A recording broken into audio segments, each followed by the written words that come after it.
I will work sincerely and revive this spiritual science, which is the core for enlightenment ecosystem, making you all manifest the state, space, powers, being, superconsciousness and Kailas of Paramashiva, and making all of us manifest Paramashiva. In a world ravaged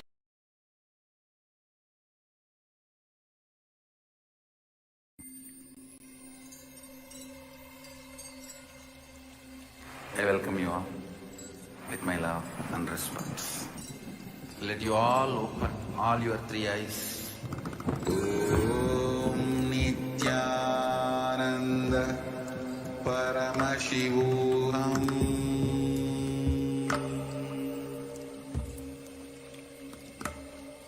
Om Nithyananda Paramashivam.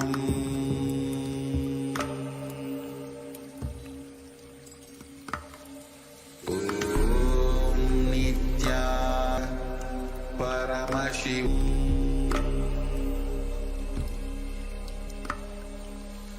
Om Nithyananda Paramashivam.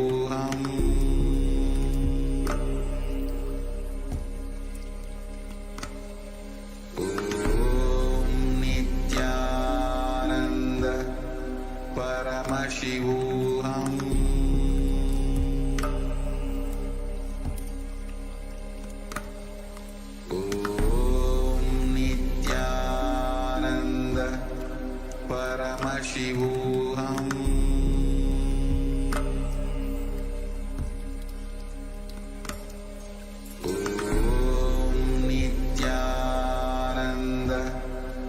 Paramashivam. Om Nithyananda Paramashivam.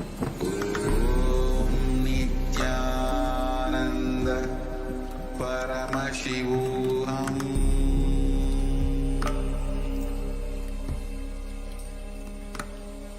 Om Nithyananda Paramashivam.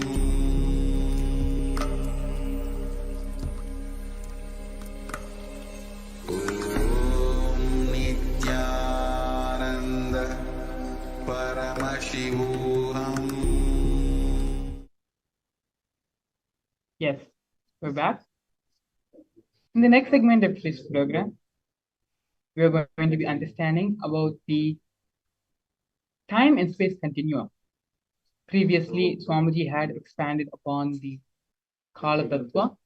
What is the Kala Tattva and what is time?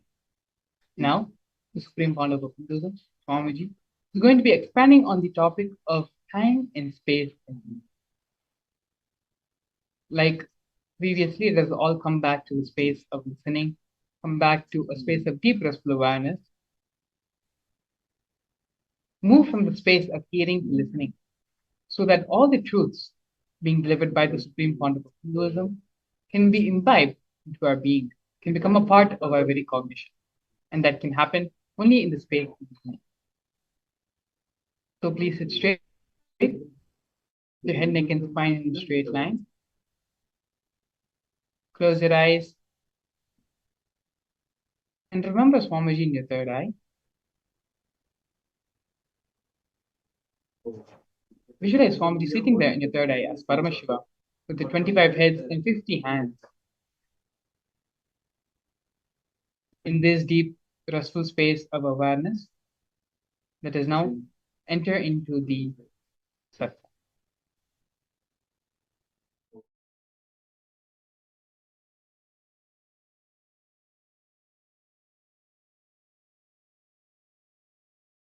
Paramashiva's direct message from Kailasa.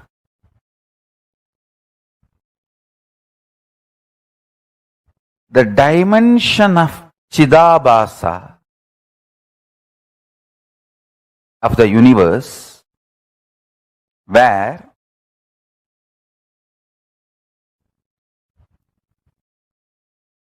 the activism of Chit and absolute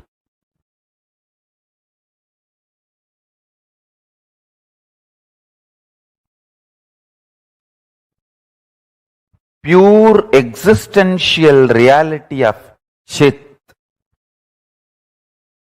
Listen, the activism of Chit, we call it as Shakti. Its pure existence of Chit is called Paramapurusha.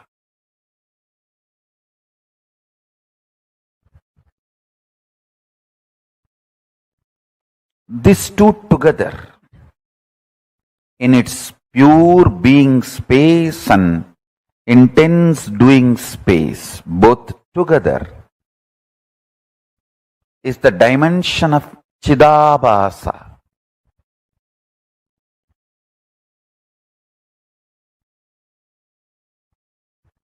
That space of Chidabhasa is the source of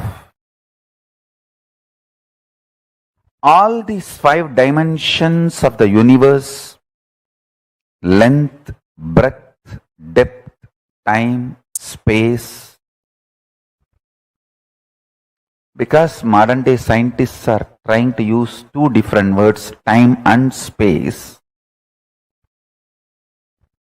I am also using the same way, but in reality, time and space is a single sheet.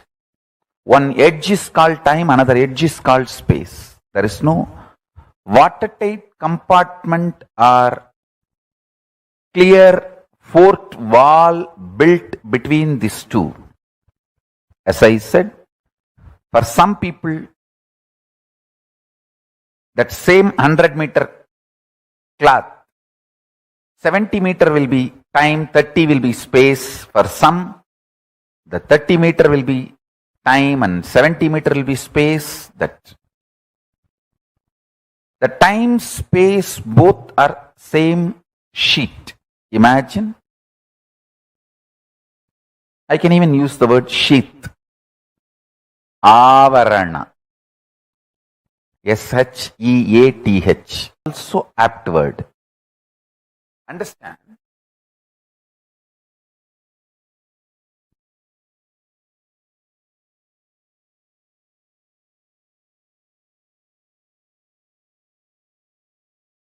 Whether you know it or not, realize it or not, your thought current and your reality is not separated by any wall or any border. What you again and again persistently put in your space starts manifesting in your time. What you again and again and again practice in your time starts manifesting in your space. As I said, this time and space does not have a clear-cut border.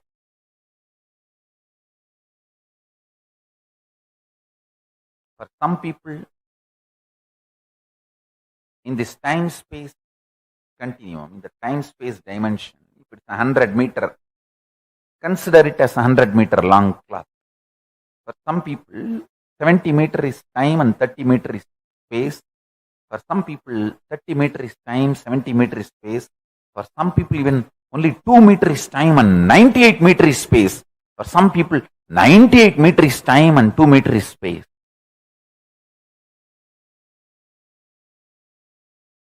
Listen. When the length dimension starts manifesting its possibilities in all its multiple level, it gives birth to breadth dimension. When the length dimension and breadth dimension both starts manifesting all its possibilities in multiple level, it gives birth to depth dimension. When the length dimension, depth dimension, breadth dimension, all three starts giving birth to all the infinite dimensions of them in multiple level, in all possibilities, spontaneously and simultaneously, they give birth to the dimension called time. When Paramashiva's direct message from Mahakailasa, listen. Chidambara, the arena of the cosmic dance, is living space. Understand? Modern day scientists, with their human mind, are able to understand about space only now, too little and too late. Understand? They are trying to understand space. Modern day scientists are trying to understand space. What they understood till now, too little and too late. Thousands of years before, Hindus had a clear understanding about what is space. Space is living existence, living entity. I should say closer to consciousness. Space is very closer to consciousness. I'll give you some of the important, powerful cognitions about space. Just if you internalize this, you can use the space in your day-to-day life in a very practical way, simple and very practical way. Space is a living entity. It's not emptiness, it's not dead, it is living.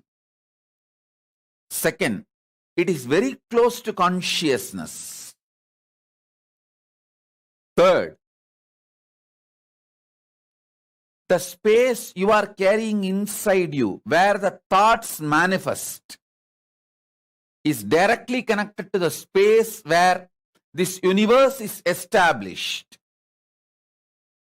Chidakasa, your conscious inner space, is directly connected to Mahakasa, where this universe is established.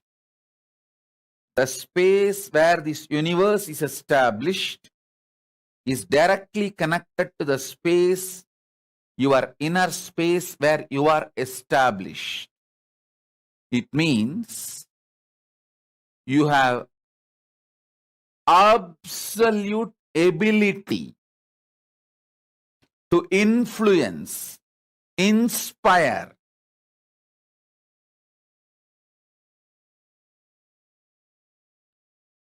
directly intervene with the outer space on which the world is established. Any mass has a power to influence the space when you are able to influence space through which you can influence anything which is established in the space, and just by sheer power of thoughts,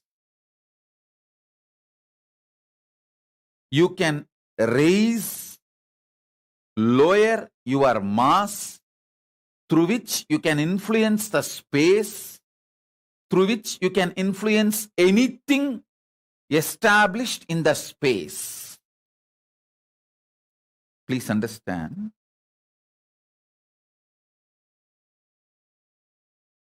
When you meditate on cognize something very heavy, higher than your brain can grasp,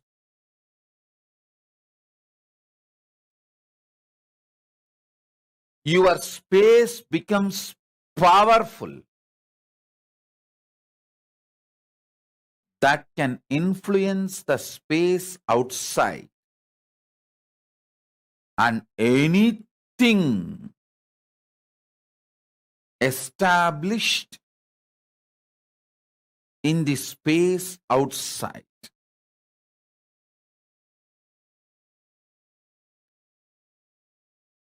I'll repeat.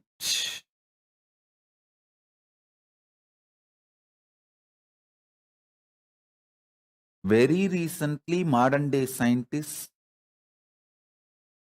are trying to understand how to influence the space, how space can be manipulated to make our lives more comfortable and better. But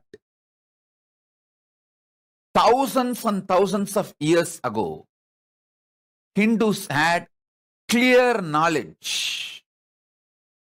This time-space balancing itself, and the speed of the light is constant, and the continuum of time-space balancing itself almost like eternal. All these are known to Hindus long before, thousands and thousands of years before. I'll add some more truths.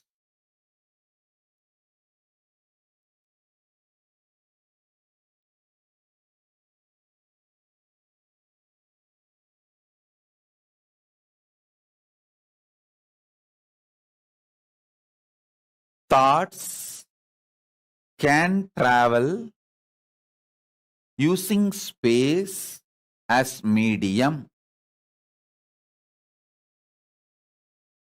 Anything which has a mass can influence space, through that can influence anything established in the space.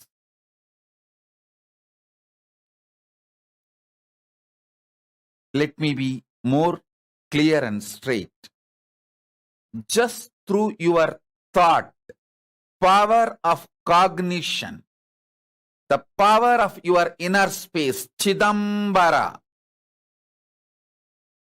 you can influence anything established in the space, whether sun or the moon or the universe or the black hole or the Big Bang, anything established in the space can be influenced through the power of your inner space.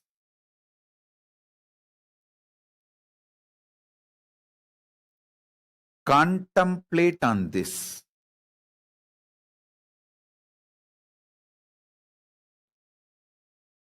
I have come down from Samadhi, brought these few important truths for all of you to chew, internalize this.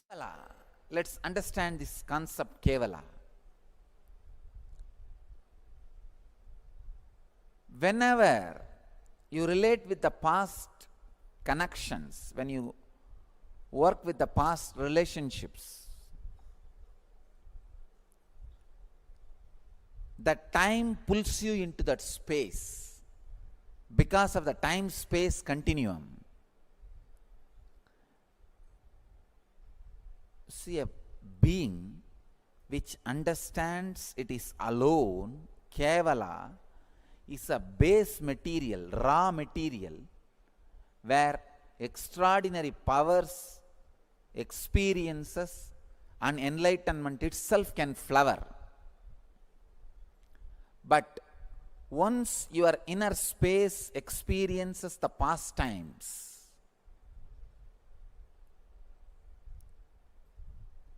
naturally the time pulls you into the past space. Then for next 9 months, the possibility of enlightenment is postponed. The possibility of extraordinary experiences is postponed. Again, it takes 9 months for any human being to sink the idea, Kevala, I am alone.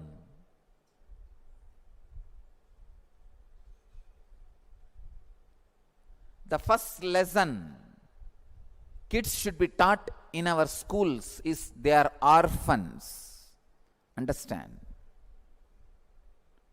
First lesson a child should learn is there is nobody. He came alone. He is responsible for his head and body being together. He is responsible for his hand hanging in his body. He is responsible for his leg connected to his body. Child should learn this lesson first. But normally it looks very cruel, brutal. Even the brahmacharini was shocked. She said, "What is this, Swamiji? It's too cold." I said, "Life is cold. Don't try to make it hot. Don't say it is cold. Use right word. It's cool."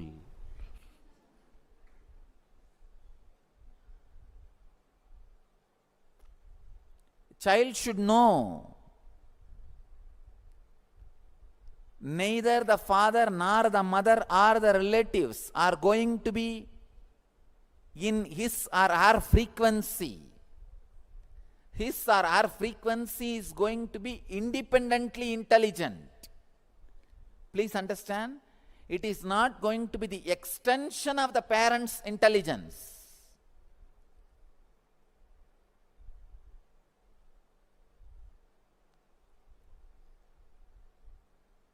God creates, never recreates. You are going to be independently intelligent. Unfortunately, this time-space continuum keeps you constantly as the extension of the elder's intelligence. I have seen this kind of mental setup, this kind of people. They will never be productive. They will be such a lazy people, even in their personal life. I am seeing all over the world this kind of, all kinds of specimens I am seeing. This kind of people, they will be such a lazy, such a unproductive people. They can't do anything else except criticizing. They live in Kali Yuga. They live in Kali Yuga. That's the worst state to be in. If you understand, still Dharma is alive. Still Dharma is prevalent. Still, that is the way the cosmos is functioning. Cosmos has not changed the way because the time has passed. No. When you understand that, suddenly you will see your inner space will become Satya Yuga. You will start attracting friends, things, everything of the same energy, same consciousness, same Satya Yuga space. The third technique, understand, first technique is Shakti to change whatever you can. Second is Buddhi to accept whatever you can't. Third, It's important thing. Yukti. Yukti means clarity. Clarity. How much you change or accept, this whole thing is a one more dream. Understand? The ultimate step in Vedanta, or I can say ultimate truth in a simple words, whether you accept or change, how much you accept or how much you change, the whole thing is a changing dream. There is no scale. The whole thing is changing dream. Now I am putting the whole thing in one word. You don't need to struggle at all. This is I can say, ultimate truth. What we call Zen or Advaita. The ultimate truth. However you change, the whole thing is a constant dream. If you understand this truth, how much you change, the whole thing is constantly changing dream. Suddenly you will see you are unclutched. You have a tremendous relaxation inside you. People ask me, if everything is changing dream, then I can do whatever I want. Please understand. If you internalize the truth, everything is a changing dream, you will not be able to do whatever you want. You will do whatever cosmos wants you. You will not be able to do whatever you want, because the moment you understand this truth, the tremendous inner healing will start happening. The struggle or the suffering will come to an end. One glimpse, whatever is happening is a changing dream. It is constantly changing. Your ideas are changing. Your ideas about changing is changing. Your ideas about transformation is changing. Your ideas about problem is changing. The whole thing changes. For example, sometimes people come and ask me, Swamiji, 12 years before I started my spiritual practice, I thought all my struggles will end. But after 12 years, still I have struggles. Understand? You may have struggles, but not same struggles. The transformation in struggles means transformation in you has happened. 12 years before, you might have been fighting with something else. After 12 years, you might be fighting with something else. When your opponent has changed, be very clear, you have changed. Your opponent cannot change without you changing. It means transformation has happened. Now your fight is happening in different level. In different level. Means the whole thing is changing. 12 years before, what was your desire? What was your fear? What you define as transformation? What you define as mukti? Even those things change. Your concept about liberation constantly changes. The more you expand, the idea also changes. I always tell people, enlightenment experience is but not final. That's a big difference. Ultimate means all your ideas about enlightenment will disappear. All your ideas about body, mind, everything will disappear. That does not mean everything is over. It will be constantly exploding into a different space. This moment, you will think, oh God, this is the ultimate experience I can bear. Not more than this. But that does not mean it ends there. Every moment you will be having the same feeling. That is what I call enlightenment. It is a limitless continuum. Please understand. Limitless continuum. It will be exploding, but constantly. What you think as ultimate now will be happening in you. After a few minutes, what you think as ultimate now will be happening in you. What you think as ultimate in this moment will be happening. Limitless continuum. The continuously. The whole thing is changing. It means your idea about enlightenment, your idea about desire, your idea about greed, your idea about you, your idea about Jiva, Ishvara, Jagat. All the three will change. Constantly it will be changing. That is what I call enlightenment. Please understand. People think enlightenment is retirement. No. No, you have an idea. After enlightenment, I will do this. I will do that. People come and ask me, Swamiji, what should I plan to do after enlightenment? I tell them, that plan he will do. You can't do. As long as you are planning to do, you will never become enlightened. Enlightenment is the last decision you can make. After that, you can't make any decision. All decisions will be made by somebody else or something else. All decisions will be made by something else. Constantly we think we are an accident. Cosmos is torturing us. No. Cosmos is not sadist.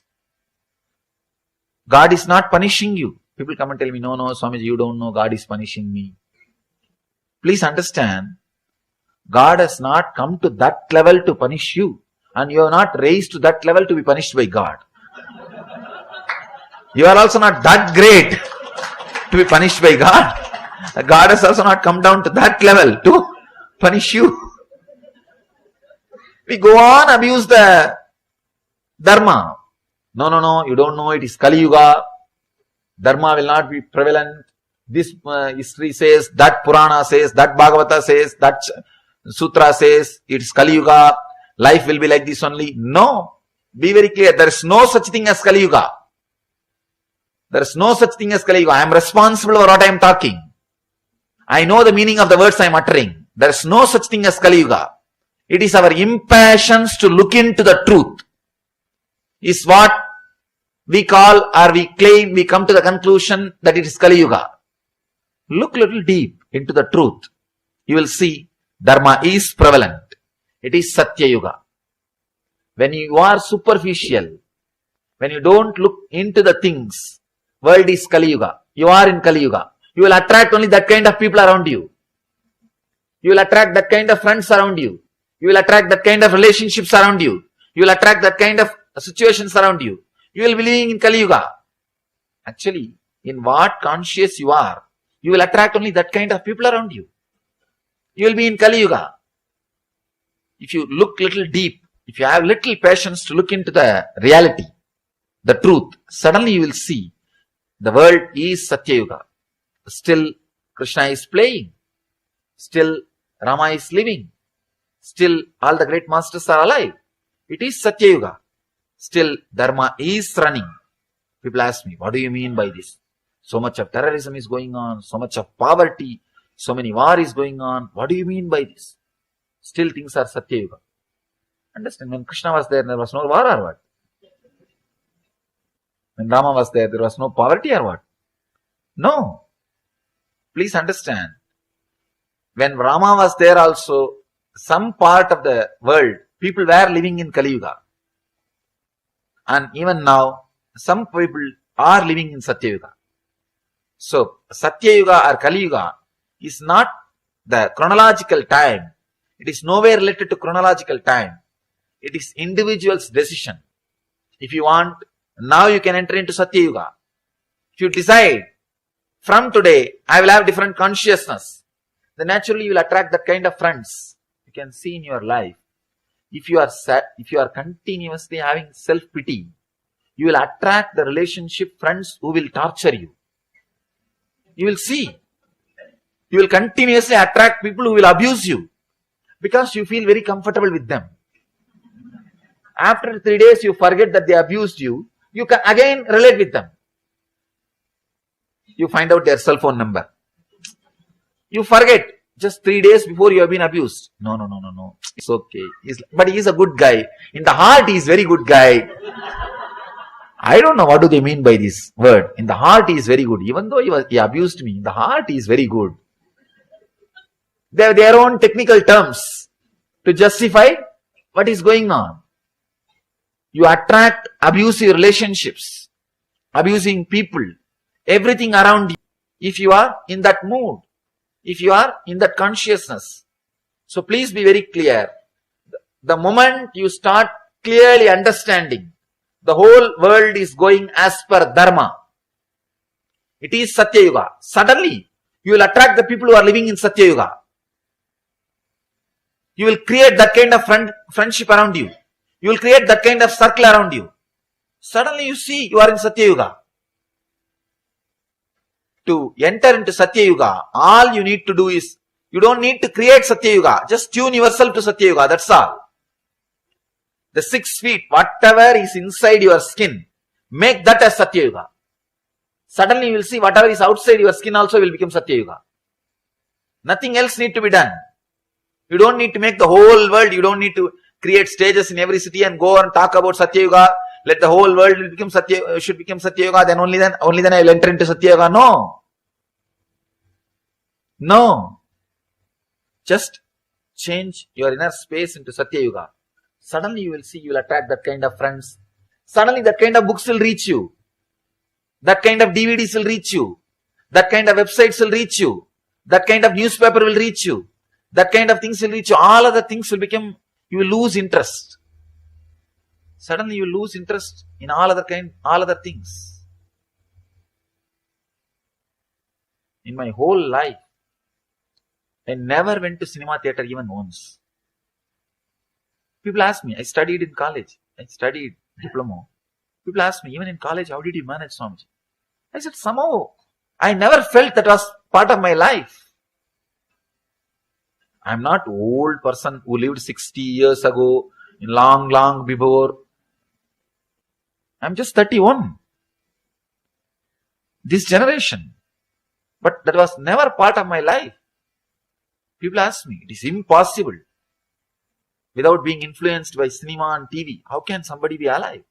I said, somehow, this is the way I am. They say, no, you are extraordinary, you are enlightened.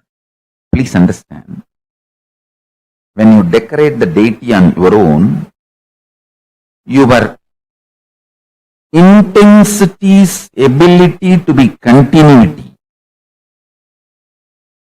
Intensity is excitement in your inner space.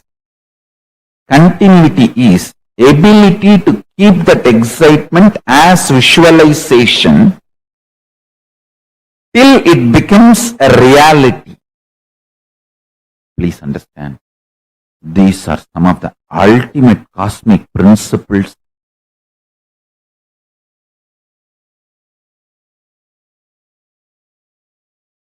I am sharing with you all from all the Hindu Tattva Darshanas. So listen carefully. This is the quote. Listen. Intensity is revelation or excitement experienced in your inner space. Continuity is ability to retain that excitement, revelation, intensity through visualization till it becomes reality in the physical manifestation. Understand? Doing puja, doing decoration, all this creates an amazing fertile ground in your inner space. I tell you, I have done it in my life, multiple births. Life is not between one birth and one death. It's multiple births and deaths. I have done this in my multiple births and deaths. That's why I am telling you.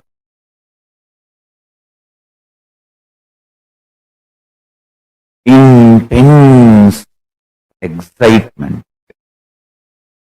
when it is added with the creativity, especially the most superior creativity is Hindu Kriya. Kriyas of Hinduism is the most superior creativity. See my Gurukul kids. Just by decorating deities, they manifest powers. Because intensity of the inner world starts manifesting as continuity of the outer world. Listen. intensity of the inner world starts manifesting as the continuity of the outer world just through decorating the deity. If you are a millionaire, want to become billionaire, I guarantee, start a temple, start spending at least half an hour to 1 hour physically working on the temple. Sari, put jewels,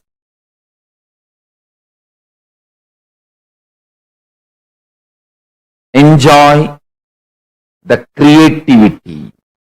Please understand, one of the greatest poverty the modern day man is facing is inability to retain a visualization continuously even for few minutes. Extreme mental breakdown. Don't try to tell me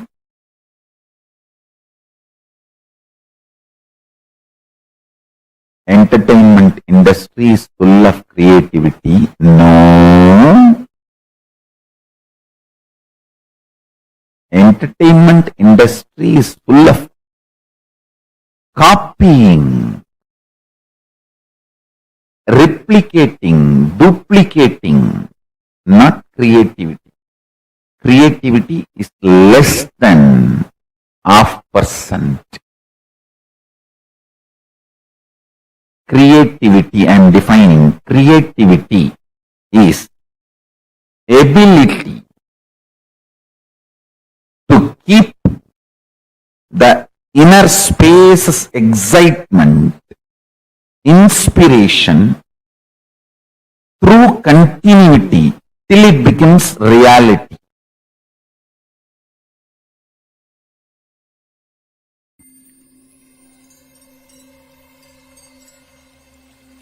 I welcome you all with my love and respect. Let you all open all your three eyes.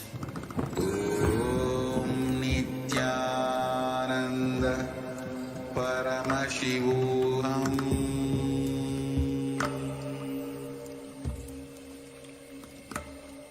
Om Nithyananda Paramashivam.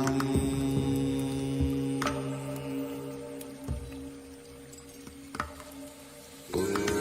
Om Nithyananda Paramashivam.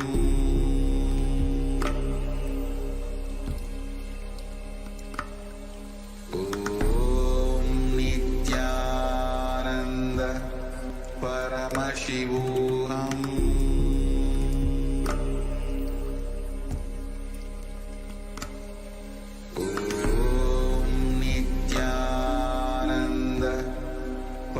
Paramashivam.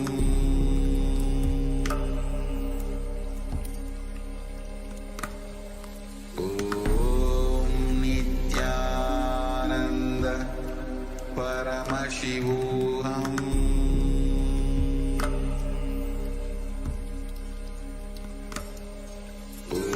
Om Nithyananda Paramashivam.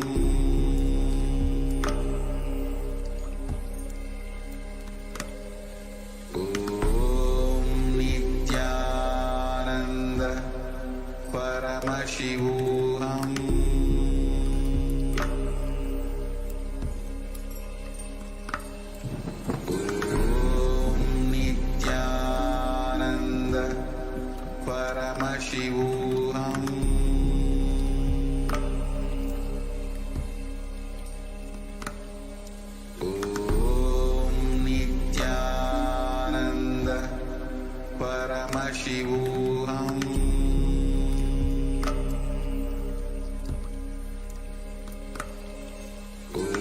Om Nithyananda Paramashivam.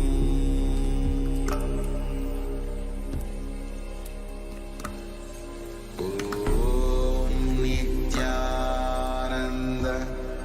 Paramashivam.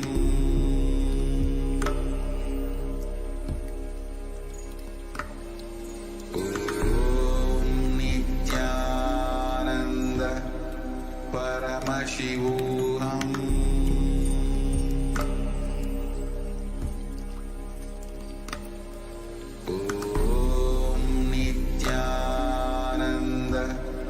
Paramashivam.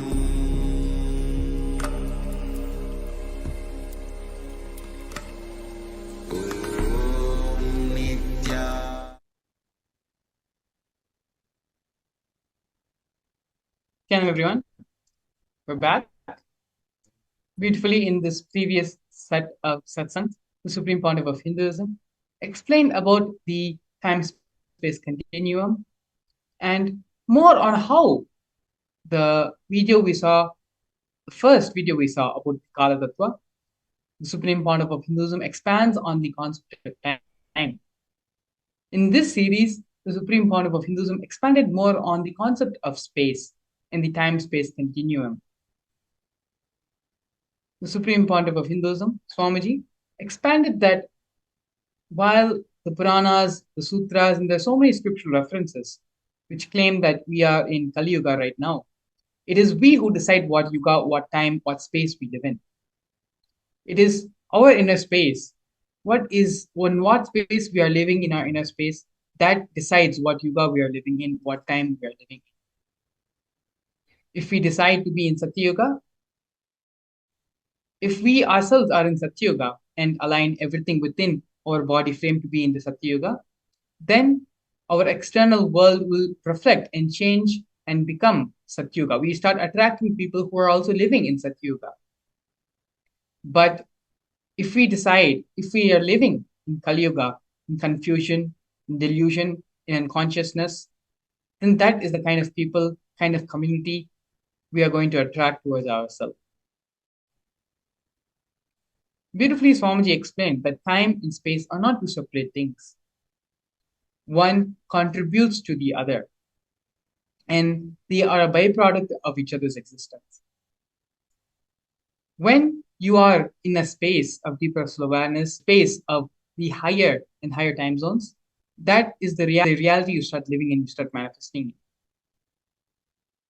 In the next set of satsangs, we're going to be watching the Supreme Pontiff of Hinduism decoding exactly what is time and how we can liberate ourselves from the societal conditionings and societal understandings of time which have been put into us from our young age. Swamiji also explained how it is our space which decides the reality we are going to be living. Time and space are not two separate entities, two separate functions. Both are intertwined and work together.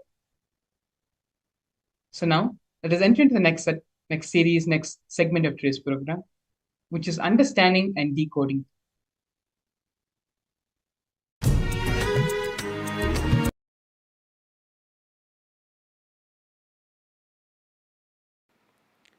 Nithyanandeshwara Samarambam Nithyanandeshwari Madhyamam Asmadacharya Paryantam Vande Guru Paramparam.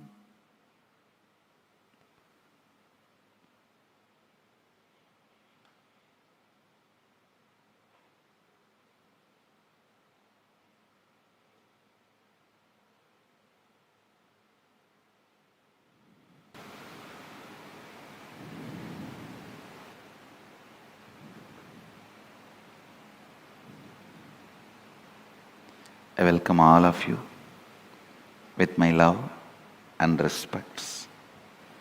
Conquering time. First, few basic understandings, few basic truths.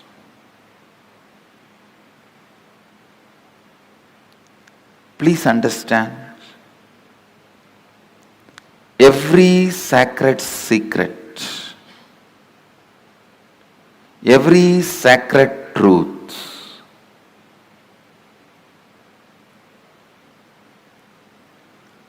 I am uttering, every word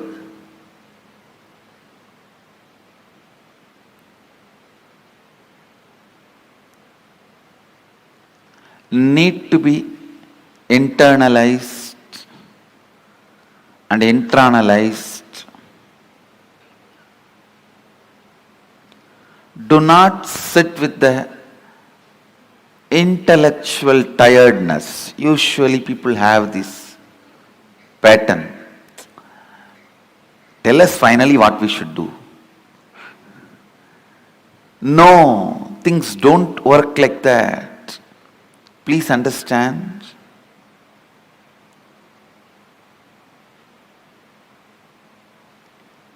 Every word I am uttering matters. I'll give you a small example from my own life.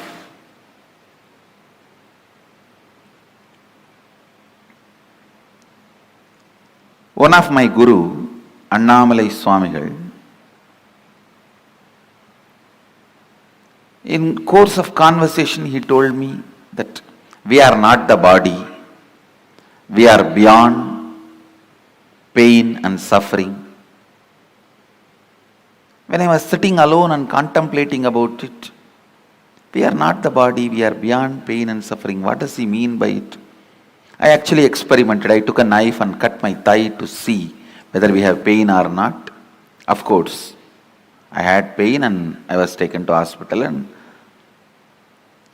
stitches were done and all that has happened. But I could not think what my guru uttered is lie. I was continuously contemplating. I had a yoga guru. He was also a Paramahamsa. One day he explained, he usually comes to the house where I was born and brought up.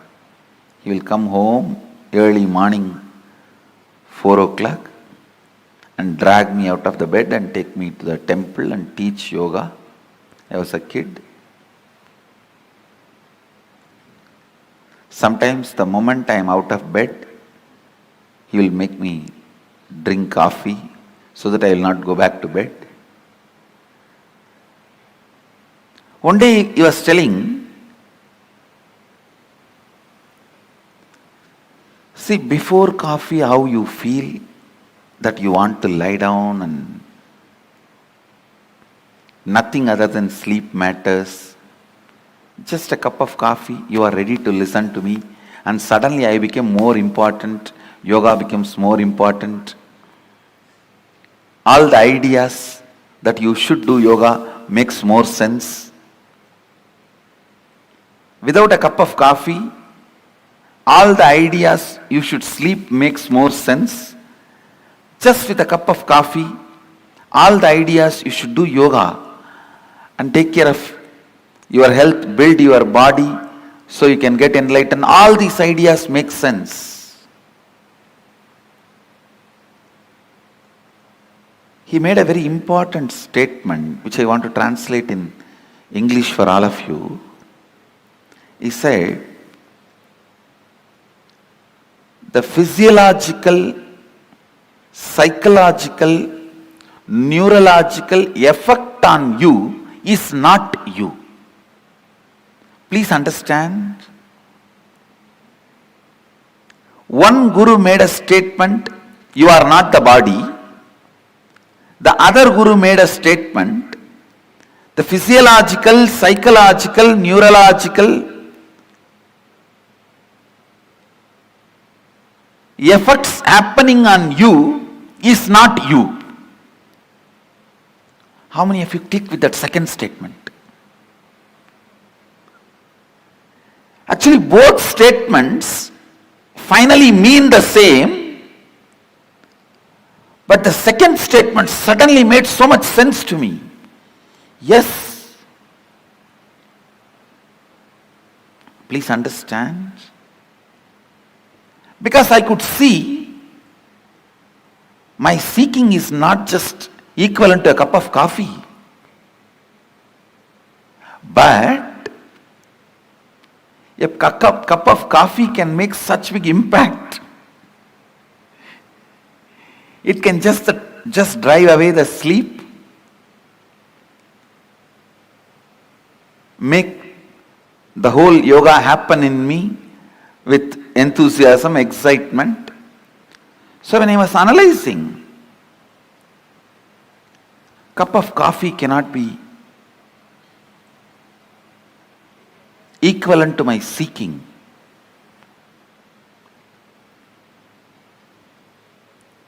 Or equivalent to me.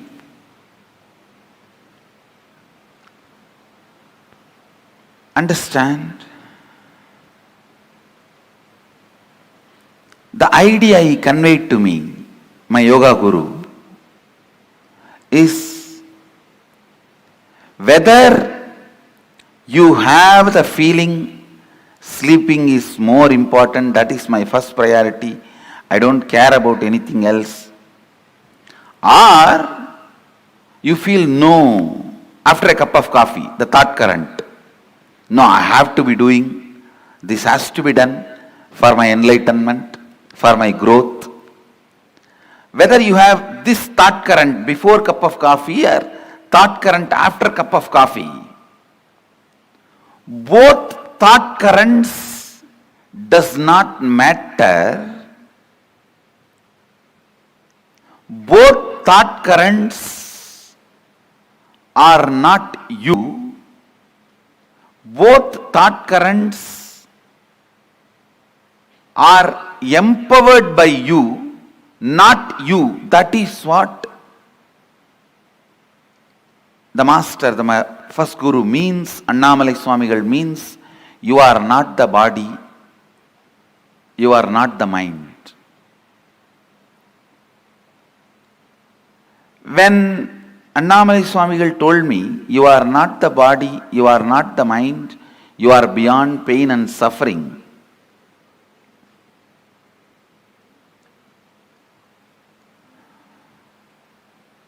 the statement did not make sense for me. But when my yoga guru explained,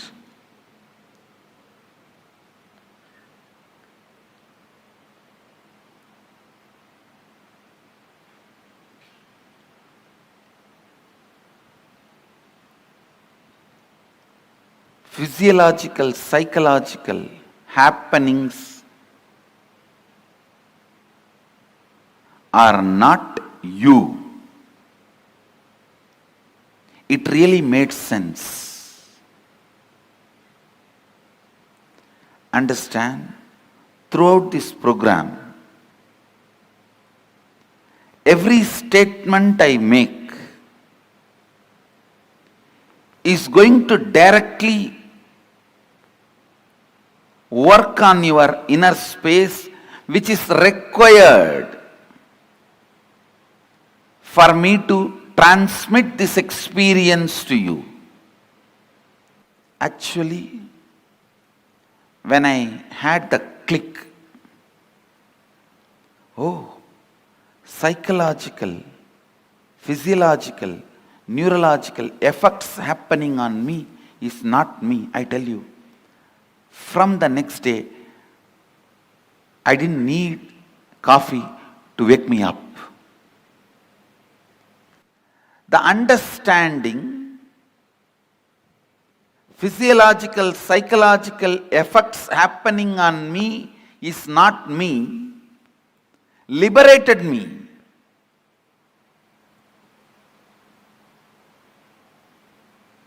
Not only from coffee,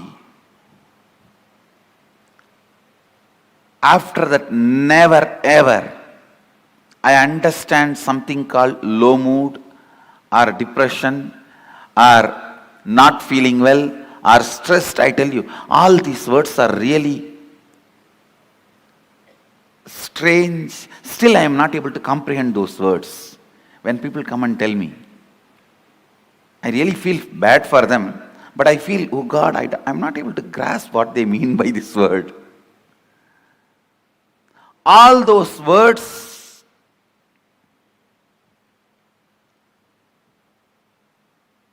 have no meaning in my life because it was such a clear understanding.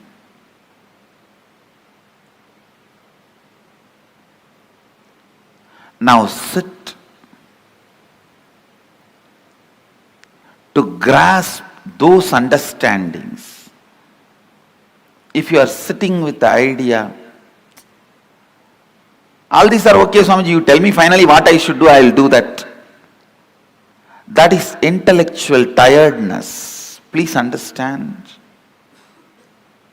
Egg, if it is broken from outside by force, a life ends.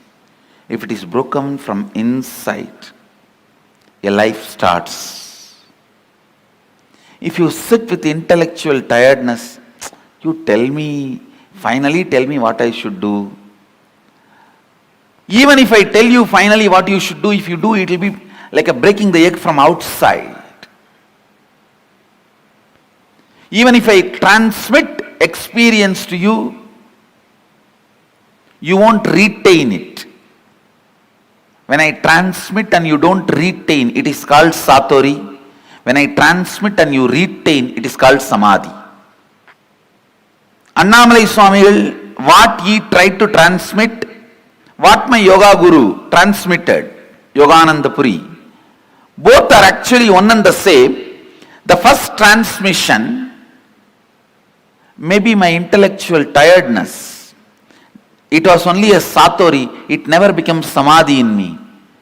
But the second, when Yogananda Puri explained, maybe it clicked with me, it became Samadhi, a permanent experience. After that, never ever I had a respect for any of the physiological, psychological happening in my system.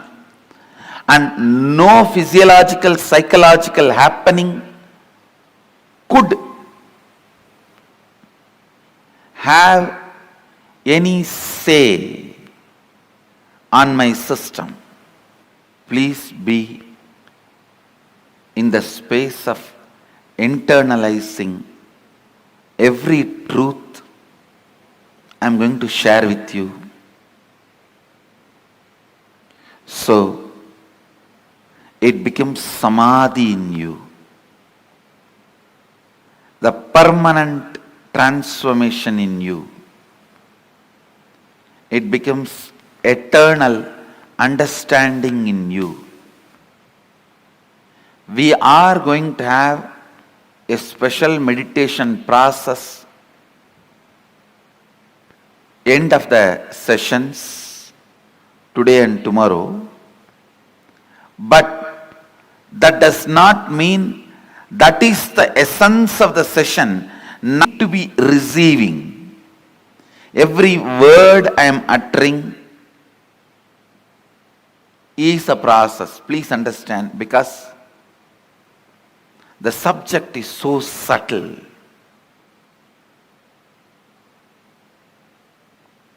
Subject is so subtle. See, when my first guru told me, you are not the body, you are beyond pain and suffering. It is truth, but it is too to grasp. It's too physical. But when my yoga guru told me,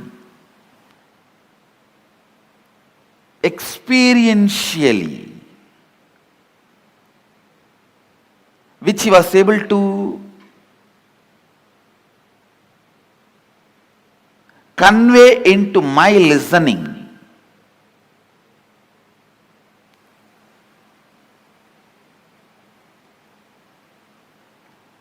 the psychological, physiological, neurological effects are happenings in you is not you. Not only it clicked with me, it brought tremendous liberation. What my first guru, the Annamalai Swami, was trying to make in me, the yoga guru made it because he spoke into my listening. Now, every statement I am going to utter, I want to speak into your listening. I will also take the responsibility of making it as clear as possible. And I also request you to be intensely listening without this intellectual tiredness, thinking, end of the day there is going to be a meditation process and Swamiji will do whatever need to be done. I just need to tolerate this to have that process. Please do not have that, because every word I am uttering matters. Come to the space of listening. The first statement I am making, please listen. The first statement I am making, time is a matter. Second statement, it is not absolute as you think. Please understand.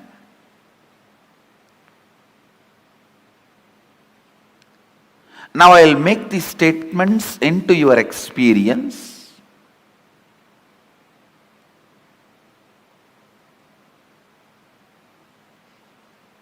These two are the Mahavagyas now.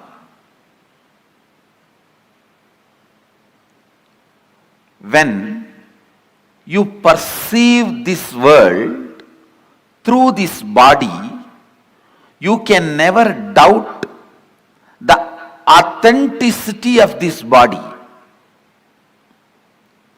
or the authority of this body. But when you are perceiving the dream world through the dream body, this body does not have authority over you. Please understand. When you are perceiving dreams with the dream body, this body does not have authority over you. Same way, when you are perceiving this world through this body, the dream body does not have authority over you. When you understand there is a body which has authority over you at some time, does not have authority over you in some other time, you can understand this body also has authority over you sometime, does not have a right over you in some other time. Listen. As long as you perceive this world through this body, you think this has authority over you. You can't understand a space without this body. Same way, because you are constantly perceiving the world, because you are constantly perceiving your reality through time, you think time is absolute and it is truth, just like how you feel your body is truth.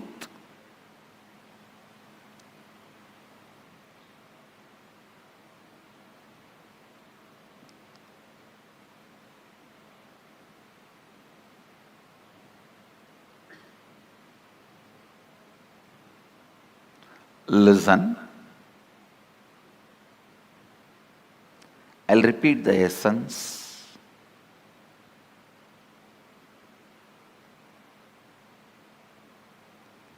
When you see, perceive this world through this body,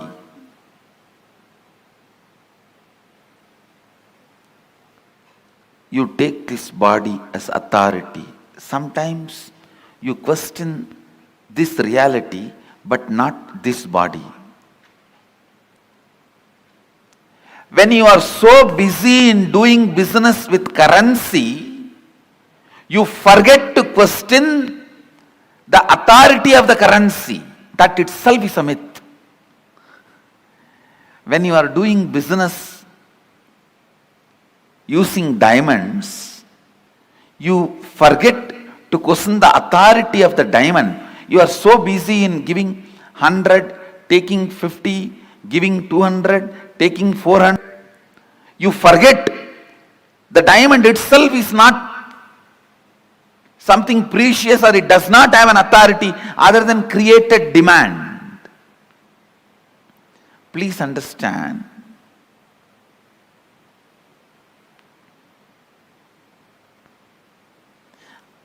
I am not questioning, I am not saying don't do business. All I am trying to tell you is, understand the stupidity, you can play with it beautifully.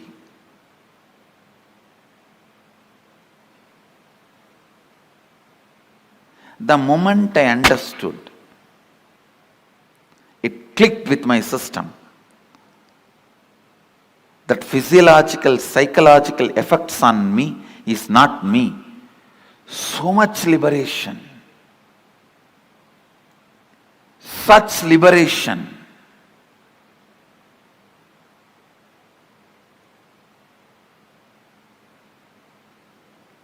Such a beautiful space.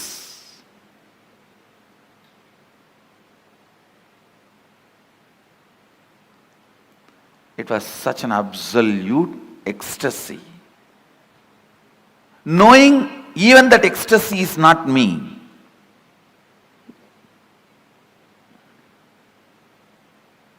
When you know even the joy happening in you is not you, the joy stays with you permanently. All joys disappear the moment you try to grab them. The first truth, time is a matter.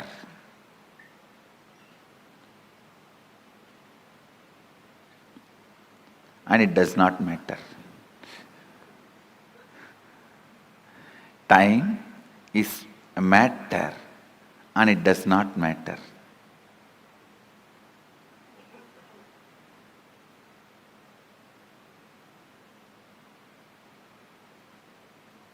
You can manipulate it as you can manipulate your body. Understand? You can make your body big or small with certain practices, diet control. You can manipulate it. You can play with it. Same way, you can play with time. You can play with time. How? We will see next. But some of the basic truths, you can play with it.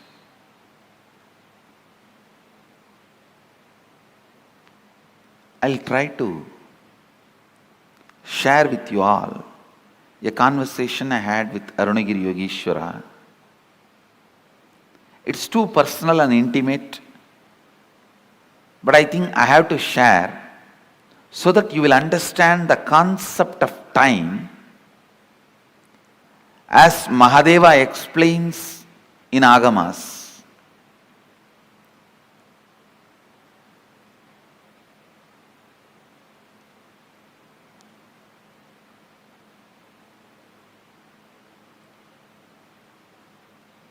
One day I was sitting and talking to him. I was just so much in love, awed by his presence. It will always be for spending time I will be talking. There is nothing serious about what I am talking to him. That is why how much ever I try, I am not able to recount or recall everything I heard from him. Very less only I am able to recall, because all the time I was only odd and just I want to spend time with him. That was the purpose. So talking is only secondary. I was talking so that he will not get up and go. To make him sit, I have to talk. Listen carefully. The conversation was about time and space.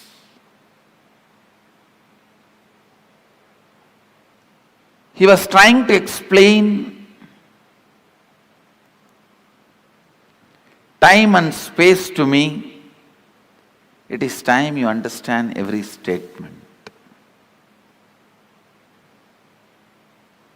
so that it becomes just part of you.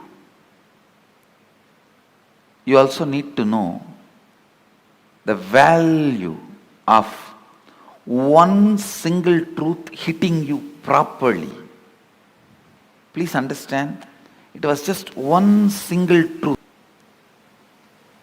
My understanding about, hey, just a cup of coffee, only that much is the gap between me and my seeking. It was such revelation. The laziness and powerlessness and the powerfulness I felt after a cup of coffee, I understood very clearly, both are not me. I am something beyond this too. Just that one understanding liberated me forever from all the physiological and psychological ups and downs. Never ever I had any respect for the physiological, psychological ups and downs in my system. And you don't know what great liberation it can be. So please understand. Now, even understandings can liberate you from many patterns you are having, and with understanding, if I lead you into the process, the experience I transmit will become Samadhi in you, means permanent. Without you understanding or without you developing the right context, also I can put you in experience. That will be by force, it will only be Satori, you won't be able to retain that. So allow every statement to work on you, because even I am feeling, I am explaining something very subtle.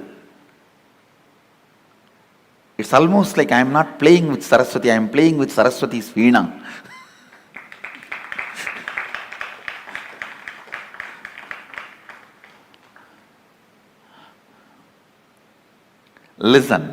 Listen to this conversation I had with Arunagiri Yogeshwara, because this is going to give you a very important click understanding about time.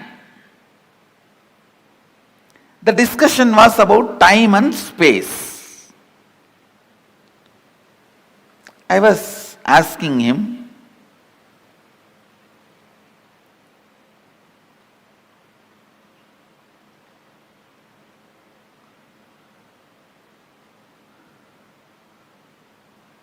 some questions about Kala Bhairava.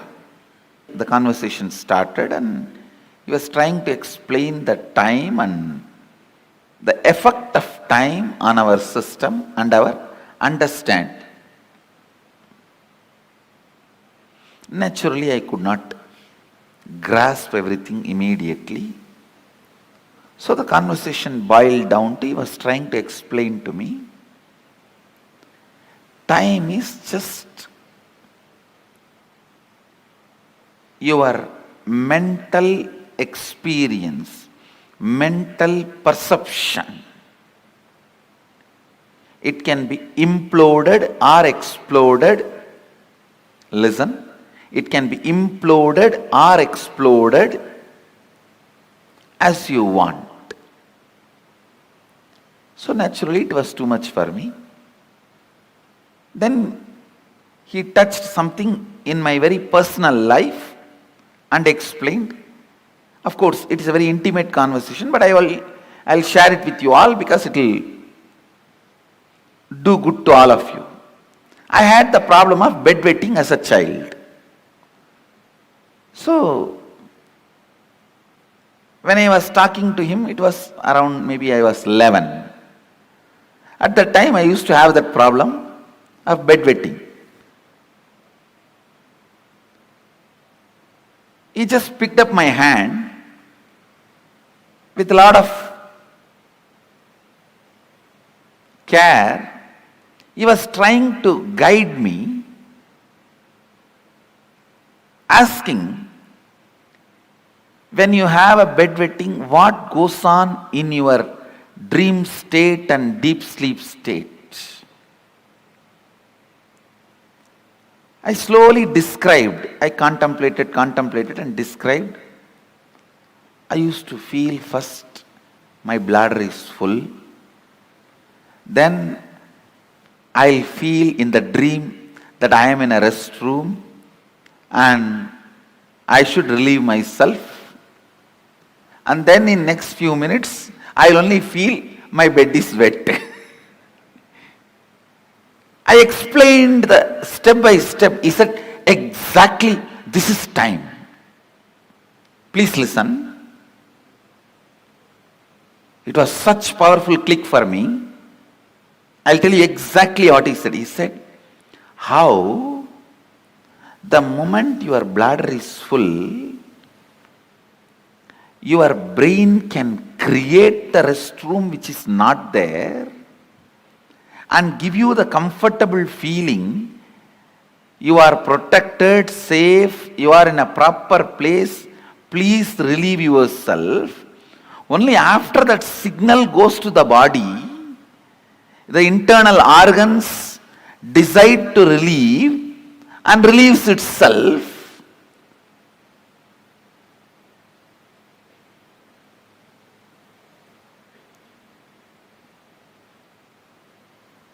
The pressure inside you to perceive something, to have some experience, creates the concept of time and gives you various experiences. Pressure inside you, that bladder is full, creates the restroom ambience in your brain, which is actually not there, but gives you a comfortable feeling, you can relieve yourself. Same way, desire to have certain experiences,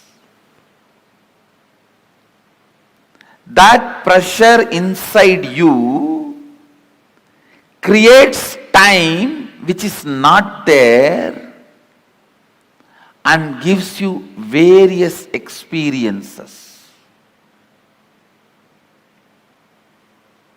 I'll try to convey much deeper the same truth further. Now you understand this much. The whole idea of time is your will and decision. I can give you 100 example. When you are sitting with somebody whom you like or doing something which you like, your passion, you don't know how the time passes. Time gives you a different experience about you, about life, about world. But when you are sitting with somebody whom you don't like, or when you are doing something about which you are forced, time gives you different experience about yourself, world and life. This one small example I have seen in my own life. Morning 5 o'clock, early morning 5 o'clock to night 11 o'clock, I'll be sitting with Arunagiri Yogeshwara. I don't know how the sun rises and sun sets, but at night, few hours when I need to be in the house, away from him, I'll move the clock 10 times, thinking that it is not moving, it has stopped.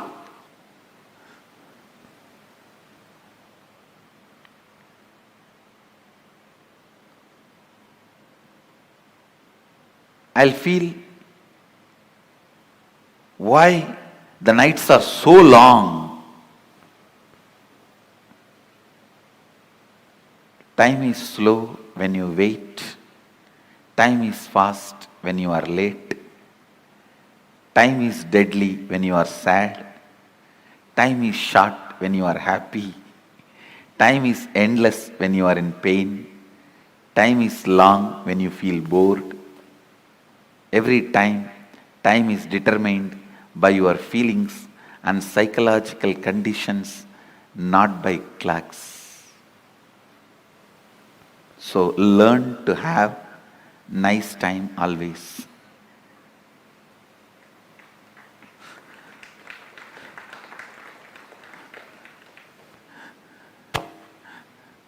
Whatever now I am sharing, most of you may know that ideas, nothing new. But I am trying to set the context so that I can lead you into the deeper understanding, especially the experience to make these understandings permanent.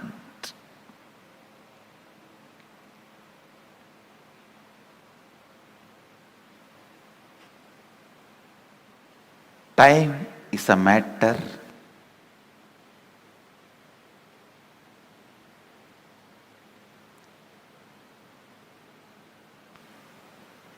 it does not matter.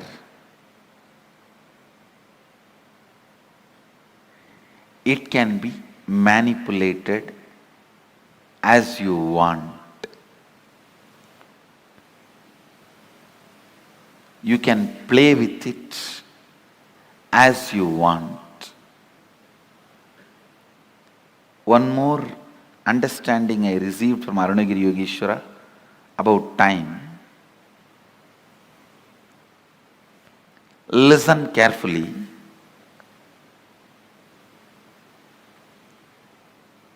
The whole life is just vast canvas. Space is the canvas.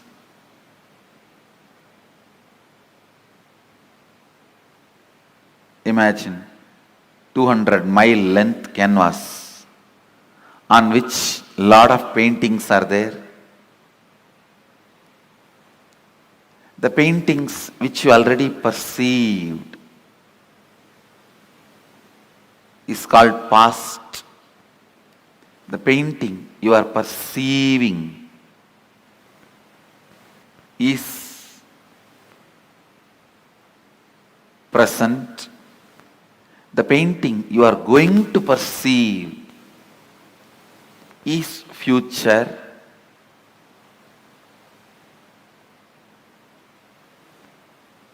But the truth is All three exist.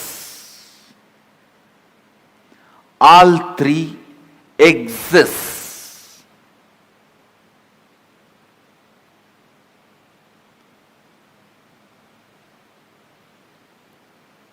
Next statement I am making. Please listen. First statement I am making.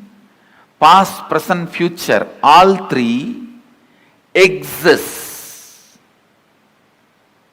And the next statement I am making, you can alter all the three. We always think, if all three already exist, how can I alter my future? If it is already existing, how can I alter? Understand? The painting exists does not mean you can't add something to it. Your powerlessness, I can't add something to it, only makes you stop adding. And very important statement I am making now. Not only you can alter the future, you can alter your past. How? We will make. You can alter your past.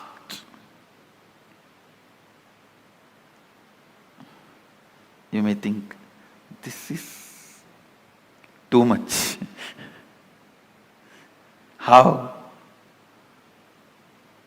We will see after the meal break.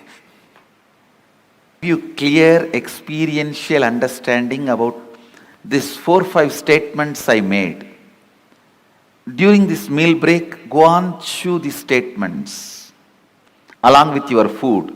1, time is a matter, it does not matter. 2, your psychological ups and downs, physiological ups and downs are not you. Next, your past, present, future exists now.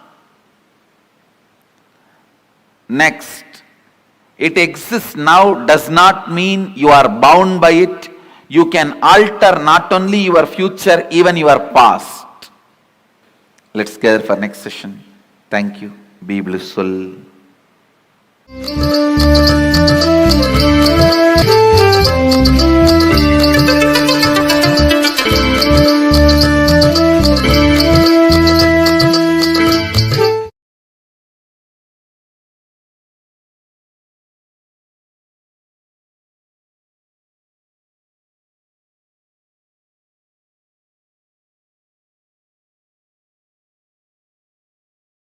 The technical glitch.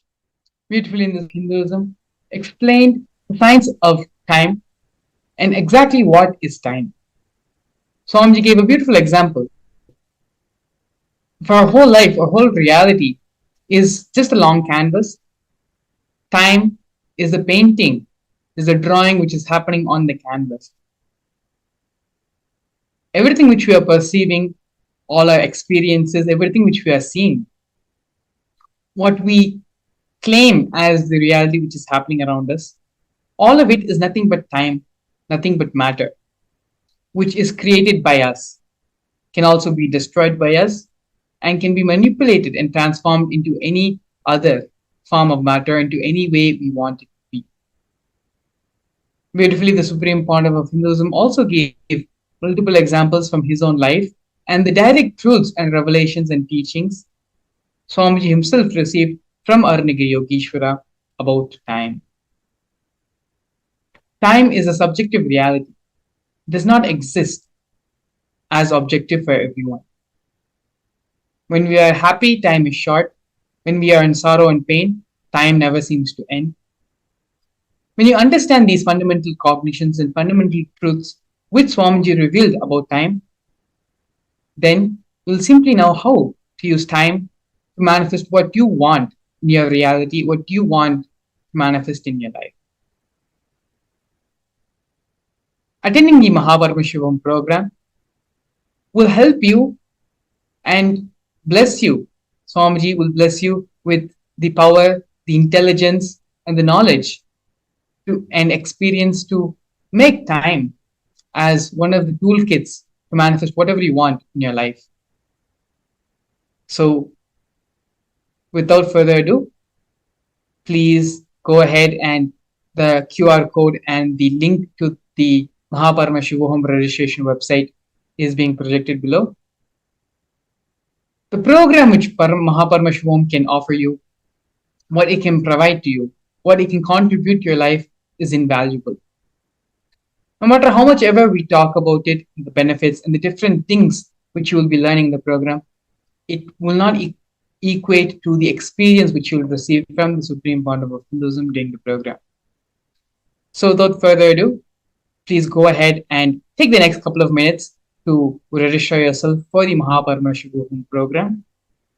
And with this, we're going to be entering the next segment of today's program, followed by the Bhava Samadhi Darshan of the Supreme Pandav of Hinduism in the Virabhadra Bhava Samadhi Darshan. So with this, we are now going to go for a break and join later in the next session.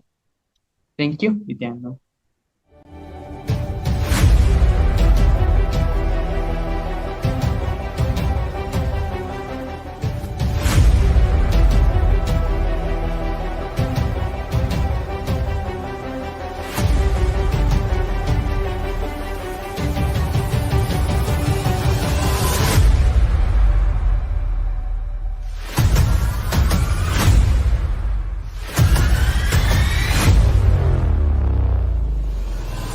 Whatever I shared till now, condensing the whole thing and reviving it as experience, starting from completion, unclutching, power manifestation, the states of consciousness and the planes, multiple planes, everything.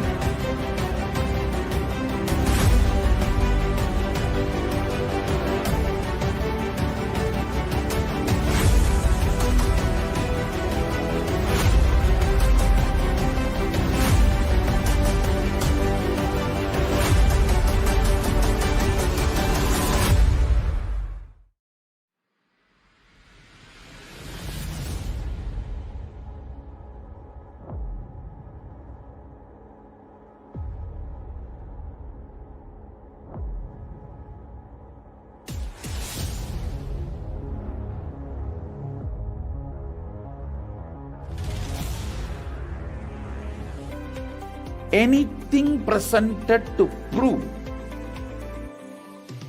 you are not Paramashiva is illegitimate. Decide this. This is super determinism. Understand? Anything you declare as illegitimate will lose over you, will die in few days, few minutes, maybe in few weeks, whatever few days it takes. It will not have power over you. Understand, this is the method for sudden enlightenment. This is the method for sudden enlightenment. It happens by the Shaktipada. Here Paramashiva is sitting to tell you all, you are Paramashiva, you are me, with Shaktipada and Shaktinipada. The Dvitiya Vinyasa Krama is an extensive and thorough yoga sequence to prepare your body to receive the experience being given by the Supreme Pandav of Hinduism. Through the yoga, which is aligned as per the source scriptures laid down by Paramashiva and the Agamas, Nithyanandam Paramasukadam Kevalam Jnanamurtam Gandvatitam Gagana Sadrisham Tatvavasyadilaksham Ekam Nityam Vimalamachalam Sarvadi Sakshibhutam Bhavatitam Triguna Rahitam Sadgurum Tam Namami.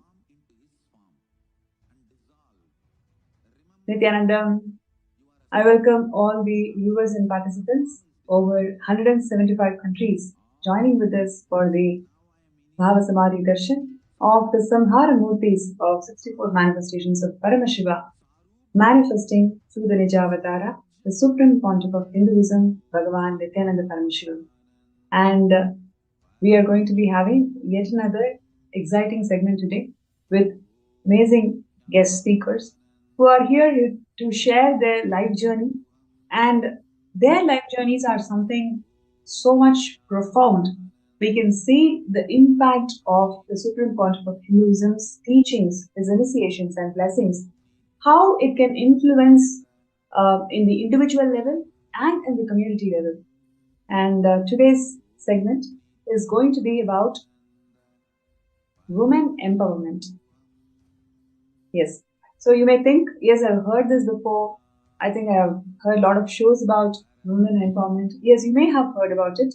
But today's segment is going to cover and unleash some of the very interesting facts on how Hindu feminism is far more advanced and powerful, and how Swamiji has empowered and taken this aspect of Hindu feminism and advanced so many milestones of Kailasa forward over the last 30 years. So, coming back to the state of affairs today, women has been a long-standing backbone of the entire society. But if you take the women in the current society today, there is a lot of inequality, oppression, gender justice, and also sexual violence and physical violence that is being encountered by women. Almost, we can say, 1 in every 3 women has encountered this sort of oppression and gender violence every day. So, though we may feel that, okay, I am in 2023, so many things are advanced, and people are progressive, and that's what we would expect it to. But yet, if you see the stark reality, 1 in every 3 women experience physical and sexual violence either in their home, in their families, or in their workplace, or how they are treated in the society. So this is the stark reality that we are in today. And what are the solutions that we have got in hand? So Hinduism is the most progressive, and Dharma has solutions for every single world problem that we are facing today. And Kailasa, with an active global presence in more than 175 countries, is one of the largest knowledge source on Hinduism, where so much of knowledge repositories and so much of solutions that Hinduism has got for the world, Kailasa is able to retrieve and package it and present it in a user-friendly manner.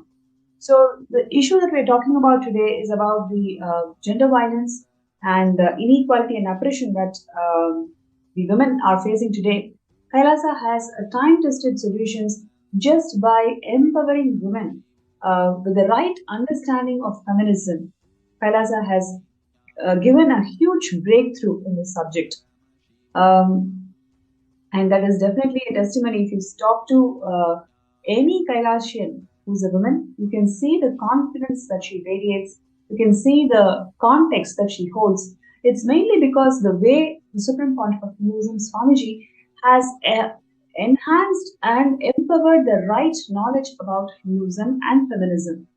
If you take today's feminism, most of it is all about competing with the other gender. It is never complementary, or it is never making femininity as something unique and something contributing and something extremely advanced, just with the power of femininity in each of us, whether it is a man or a female. Everybody has got that component of feminine consciousness. With the completion of that feminine consciousness, man attains his highest possibility. Giving that right perspective of what is femininity and how it is unique, and how by awakening this component in each of us, it can lead to ultimate enlightenment. This perspective is definitely not there. It's definitely not taught in today's feminism. And that is exactly how Swamiji has enabled and empowered all the women in Kailasa and the Hindu women today to attain their peak possibilities in life. And in Hinduism, Swamiji beautifully shares that feminism is not about conquering men. It is about strengthening the whole universe. In Hinduism, feminism is not about fighting with men or conquering men or fighting for an equal status as men. I'm sure so many of you can connect to this very interesting statement that Swamiji has given, because that is exactly how people feels about feminism, right? If you connect with any of the feminism debates or any of the feminists or activists, mostly the whole subject is around conquering men or competing with men. It is never about empowering the whole universe. And what Swamiji shares is women has their own unique place. We call women as Parashakti, manifestation of Parashakti, and all the women around the world, empower yourself with the spiritual strength and realize your uniqueness and contribute to the world. Giving the right introduction to you literally gives the very genesis of your identity. It empowers you with the right genesis of the identity. It empowers you to define who you are. And from that space, any action, any reaction that's happening, it all lands in auspiciousness. And we'll take a look at a small video where Swamiji finds Hindu feminism.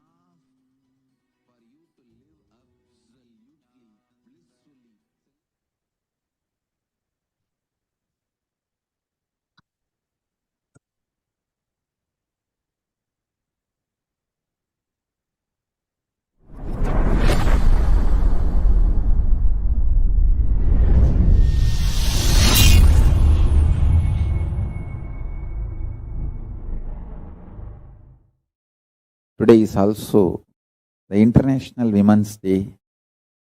United Nations has given a theme for 2021 International Women's Day, Women in Leadership, Achieving an Equal Future in COVID-19 World.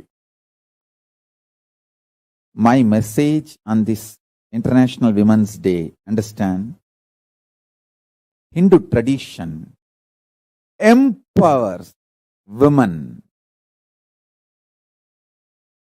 In Hinduism, feminism is not conquering men, it is strengthening the whole universe.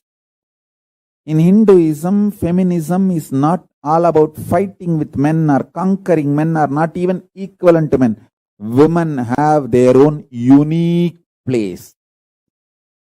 We call women as Shakti.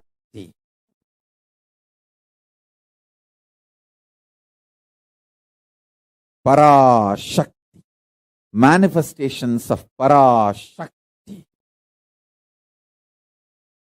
Understand?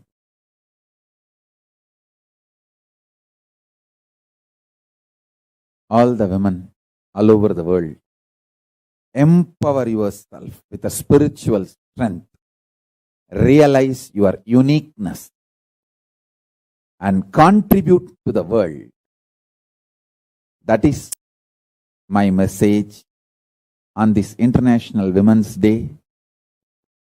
My blessings and support for all of you to achieve everything best in this universe, including enlightenment.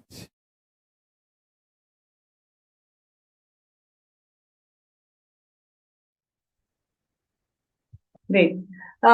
You can see the way Swamiji has defined Hindu feminism. I'm sure just hearing to those words, it is simply energizing us with life positivity, and it really feels that a world can literally live this truth and end all the crimes against women. Please imagine, one in every third woman is actually experiencing sexual violence. It is something so terrible. And today we have speakers across the globe and who are here to share their first-hand experience of all of these crimes against women, but how she is able to evolve herself into leadership position, and how she is able to empower and enrich the society today. So we will be having Ma Priya Prema and Ma Susan Davidson from Slovenia and Canada, respectively, who will be joining us in this show today. And it's going to be an amazing journey that they are going to share with all of us. And there are so much to learn and so much to feel inspired on just understanding how Swamiji is enriching and empowering each and every being. And as Swamiji has always shared, the whole Kailasa is built not by numbers. It is built as simple hard work. Each and every being is empowered by Swamiji, one being at a time, one person at a time. That's exactly how Swamiji has built this Kailasa, and that is what you'll be realizing just hearing to these amazing testimonials and journey of how Swamiji transformed their lives. So now we have Ma Priya Prema from Slovenia, who's here to share her journey. So Ma Priya Prema, before you get into the details, would like to invite you for the show, and it's such a pleasure to have you in the show today. And we'd like to share about your past. I mean, before coming to Kailasa, what were you doing, and what were your ideas about feminism, or what were your ideas about how a woman should hold herself before you met Swamiji? Yes, Nithyananda, thank you for inviting me, Pranapriya. Thank you so much. And first, before I start, let me first bow down in gratitude to my beloved Guru, the Supreme Pontiff of Hinduism, His Divine Holiness, Nithyananda Paramashivam, for molding me into what I am today. So my journey as a woman, I never experienced what does it mean to feel powerful. From the moment I was born on, I felt I have to compete for my father's love. That was my core incompletion. And I felt I'm not lovable, I'm not enough, I'm not good enough. So when I was 3 or 4 years old, I experienced sexual abuse. It was from our family friends at the time. And that was the experience that put me into pieces as a female and as a child at that time. So even though I suppressed it, later on, of course, when I started completing, I realized how much I have suppressed it. Because when I remember the incident, I felt that it could not be true. To that level, I have suppressed it because I didn't want to accept that this was happening to me. And even though I suppressed it, from that point on, I had trouble identifying myself with my feminine side. Mm-hmm. So I felt that was my fault, right? I was supposed to prevent this from happening somehow. I didn't feel that was the fault of the abusers. I felt that was my own fault. I should prevent it. And basically the only thing that was keeping me as a feminine afloat, my feminine side afloat at that point, was art. I remember when I was 9, I wrote my first poetry book, and I started sculpting and painting. So that was my expression at that time, how I was able to still keep myself in this, my feminine side alive, even though it was shattered. But over time, when I started, going to the primary school, that side of me was challenged and abused. I experienced a lot of bullying at school, and I realized at that point that I have to pretend to not be what I am. I have to be something else in order to cater to the needs of the society. I'm not accepted as I am. So, if I am emotional, when I expressed my emotions, I'm not accepted. If I express myself as emotional, when I write poetry, if I express myself in that way, I'm not accepted. I'm being bullied for that. So my cognition at that point was, I need to hide my femininity. I had to, hide this part of me. And instead, I began developing more my masculine side.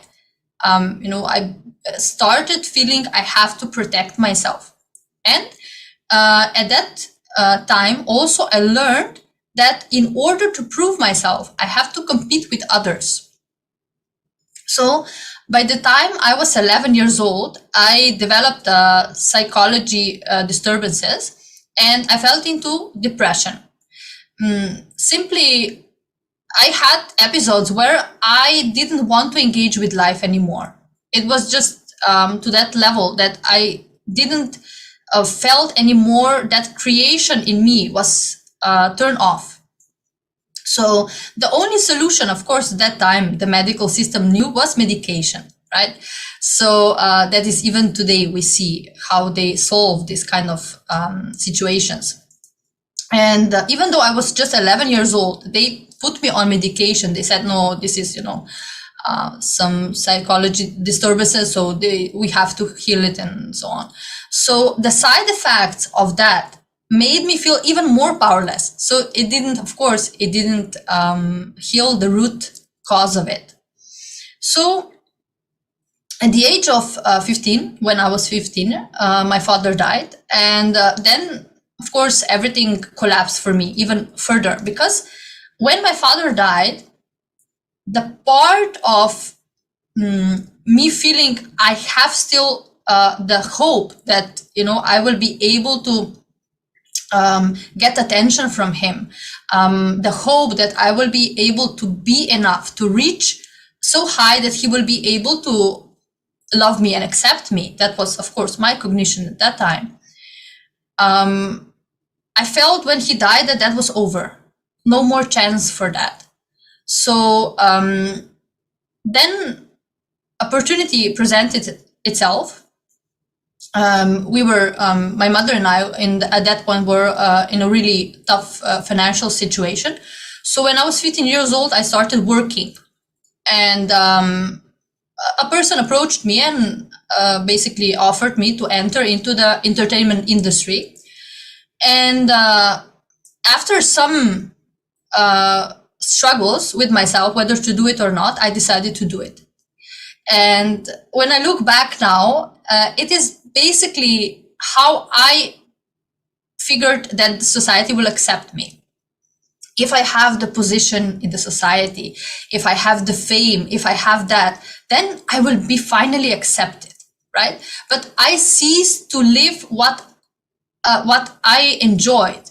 I ceased to write. I didn't create anymore, because when I was creating, whether poems or paintings, I felt alive. I felt more complete, because I was getting in touch with my feminine side. But when I started entering into the entertainment industry, it was just the opposite, which is quite interesting, right? Because as a female in this industry, you are presenting yourself. You should be presenting yourself very feminine, but the femininity that they are expecting you to show, it is not the powerfulness of a female, right? Of a woman. It is basically just catering to some needs of the certain project that you are doing.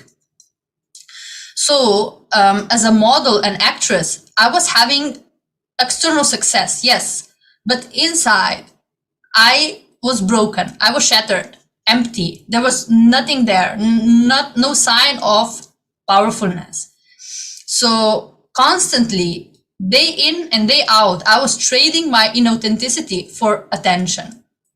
That was the bargain, right? I got attention, which I was always thirsty for. So there was never enough, because the root of it was different.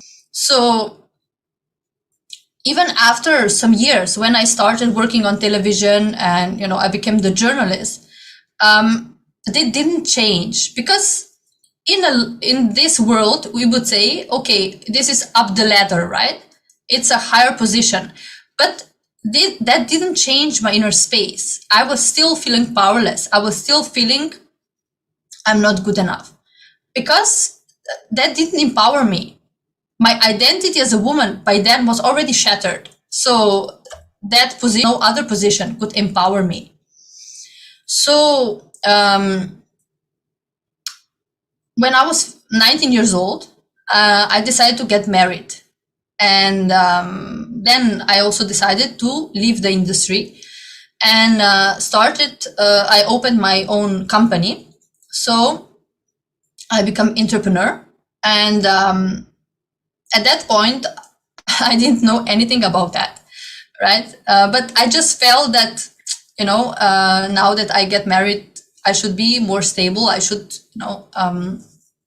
become basically go out of this environment.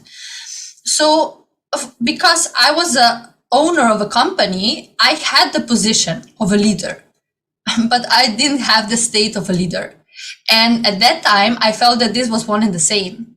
Of course, before I met Swamiji, that was one and the same for me. So because my sacred femininity was suppressed, I was not creating.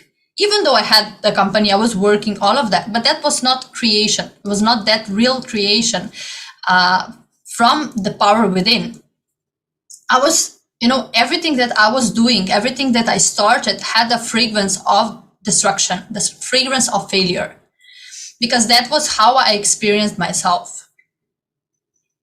So basically in this industry, exchanging powerlessness for powerlessness is what it is all about. Because the woman on one side exchanges her powerfulness for the attention that she craves, and the man in turn exchanges his powerfulness for the position that he craves. So both end up robbed and exploited in the process and start competing with one another for the power, right? Instead of uniting. So that inner space that I had led me to a marriage that was abusive, because through the whole span of life, it was never about having a quality relationship. It was about me getting the confirmation that I am loved, that I am protected. So because that I was so desperate to get that, I ignored the warning signs, everything, and I allowed myself to be beaten and abused every single day of my marriage.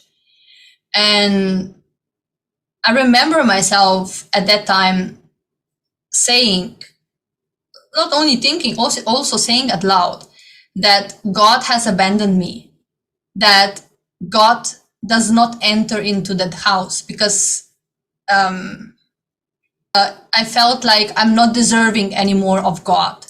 Even though as a little girl, I every day I prayed without any words, because but every day I prayed to God and said, please show yourself to me, please come to me. That was my prayer every night. But after I got married, I simply ceased to believe that. I believe that I'm not worthy of that anymore. So after 4 years of the marriage, I finally left my husband. And even though I have left, I have come back several times because of my insecurities. So I left, yes, but what I was inside, the powerlessness, the insecurity was still there. So I came back many times. Then I finally left and got divorced. Because while I was coming back, I didn't think I deserved better. I felt I was not entitled to a better life. So after some years, I had some very severe car accident where I miraculously survived. And after that, I simply felt that, God was with me at that time, because I should have died in that car, but I didn't. I survived. So I started thinking, okay, so maybe, just maybe, God is still here for me. So he didn't abandon me. So I started seeking. I started feeling I have to get back to what I was. I have to somehow, whole thing that happened in between. So in order to heal, it was a long process. And in order to heal, I started writing a book. I didn't even think of it as a book at that time. It was just, notes, basically. It helped me because that was what I was doing my whole life. Writing, that was my big love.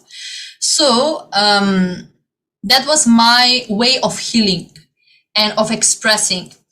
And then when I started, somehow I started interacting with in groups, when I was visiting these groups for abused women and all of that, I started understanding that what I have to say matters.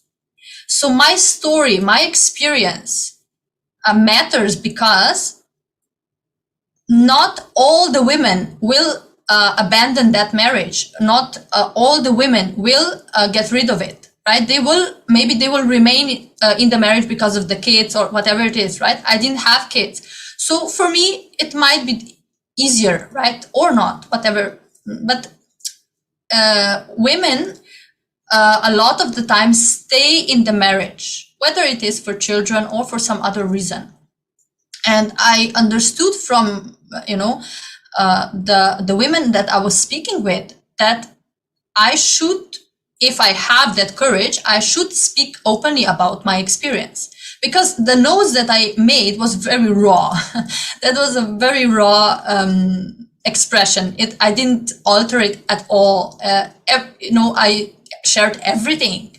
All the dirty details, I would say, of, from how I was bleeding, how everything was there. So I decided at that time, when I was listening to these women, I said, okay, so if I don't do it, if I don't say, then who will do it? Because in Slovenia, there was no manual, or there was no experience, direct experience of a woman who survived something like this. So I decided for me to go ahead with it. I decided to expose myself, and because of my exposure in media before, naturally that means also that I will be exposed media-wise. So I accepted that also, but I felt that was more important than anything else. So the book came out and became the manual for the abused women, and I was basically very honored that I was able to contribute something to the lives of any woman who goes through the same thing.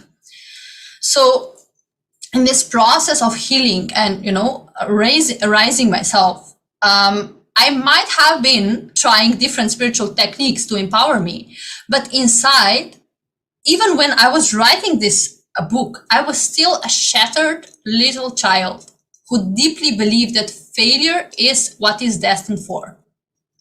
So when I look back now at the book, right, when I'm reading now my book back, I see that was still the space. Now, from this space now, of course, I will write it differently. I would have taken the responsibility, even in the writing, for what I have decided to experience at that point. So it was, yes, ma, sorry. Sorry. Priya Prema, I just wanted to make a note here. See, typically, somebody who has gone through such hardship right from young age, and then taking up a bold profession like modeling, out of the incompletion that, I need to really empower my masculine side, and then going through this very tough married life, and then saying that, okay, let me discover myself, and putting that story out so that brings the awareness. This is probably one of the typical scenarios of how a modern feminist or feminine activist, women activists would approach the situation. But what is the important aspect that you're bringing here today is, though you are doing all these things, though the things that you are doing is right, but it is all coming from the broken space. You don't believe in yourself, but you have to put up with space, to keep you going as a mechanism, as a defense mechanism. But it is really Swamiji's teachings and all the initiations that is actually repairing the true being. When the whole repair mechanism is happening from inside, from within, then you really discover yourself, right? The real alchemy, the process of realizing the divine within, the real alchemy happens in a much more powerful way, which is what today's women require, isn't it? Yes, Ma. See, it wasn't until I attended Paramashivam level 2 at that time. It was the beginning of the COVID, epidemic, that for the first time I realized, or I encountered myself with real feminism. That was the first time I even realized what it was. Right? Because when you speak about feminism here and there, it's completely different, right? And I was simply mesmerized by how with each word Swamiji was cherishing the Divine Mother. And I was reminded at that point of my true identity. I realized how much I have lost in all of this time. So the more I started living in the ecosystem of Kailasa, of course, all the initiations, satsangs, of course, the yoga, everything.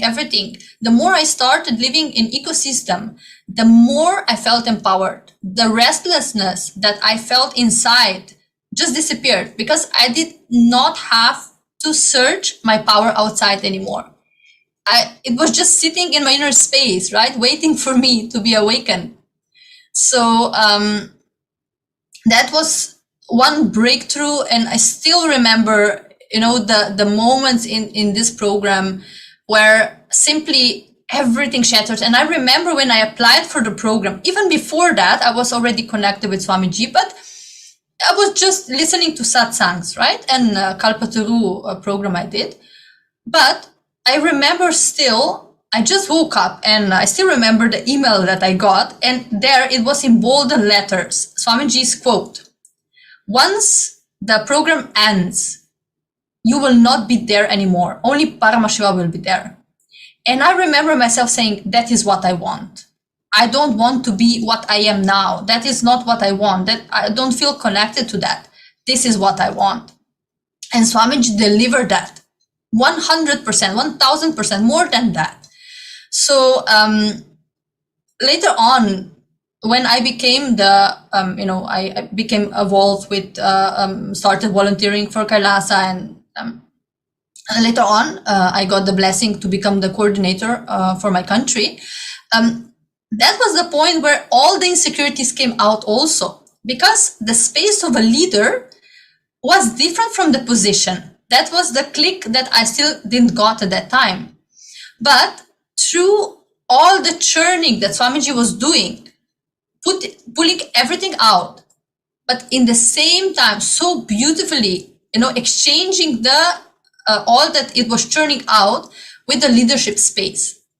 So I started at that point when I worked, when I worked and volunteered, and I started doing his work. I started to realize the value of one woman empowering the other instead of competing with one another, right? Because that is the world that I was coming from, competing with each other. So the ecosystem of Kailasa made me fall completely in love with my own femininity and rediscover it, because I didn't realize what it was before. And of course, heal from all the times where I allowed myself to be exploited. So before, I can say that I was chasing confirmation from outside through position, fame, right? Relationships. But no matter what heights I reached as a career woman, I was not able to be satisfied because my broken self was, still there intact. There was never satisfying enough. And even though I experienced all the extremes in life, whether it was, when my father died, me and my mother, went through the extreme poverty of being without electricity, water, all of that, and going to the heights of being a sales director of a big company and, having a luxurious life, tasting it. But all of these heights today, when I look back, neither of that impresses me now. Nothing is important because I'm not mesmerized by the world in whatever shape it presents itself, whether it is low or high, it doesn't matter. But what I'm utterly mesmerized by is by the love and compassion that Swamiji has showered me with, that I am utterly mesmerized with. And today, I know, of course, now it's different, but now I'm realizing, today I'm realizing how he guided my whole path, how even when I was not realizing everything, whatever I have experienced in my life has been a preparation for what I am today, for being here, sitting with you today. That was all a preparation.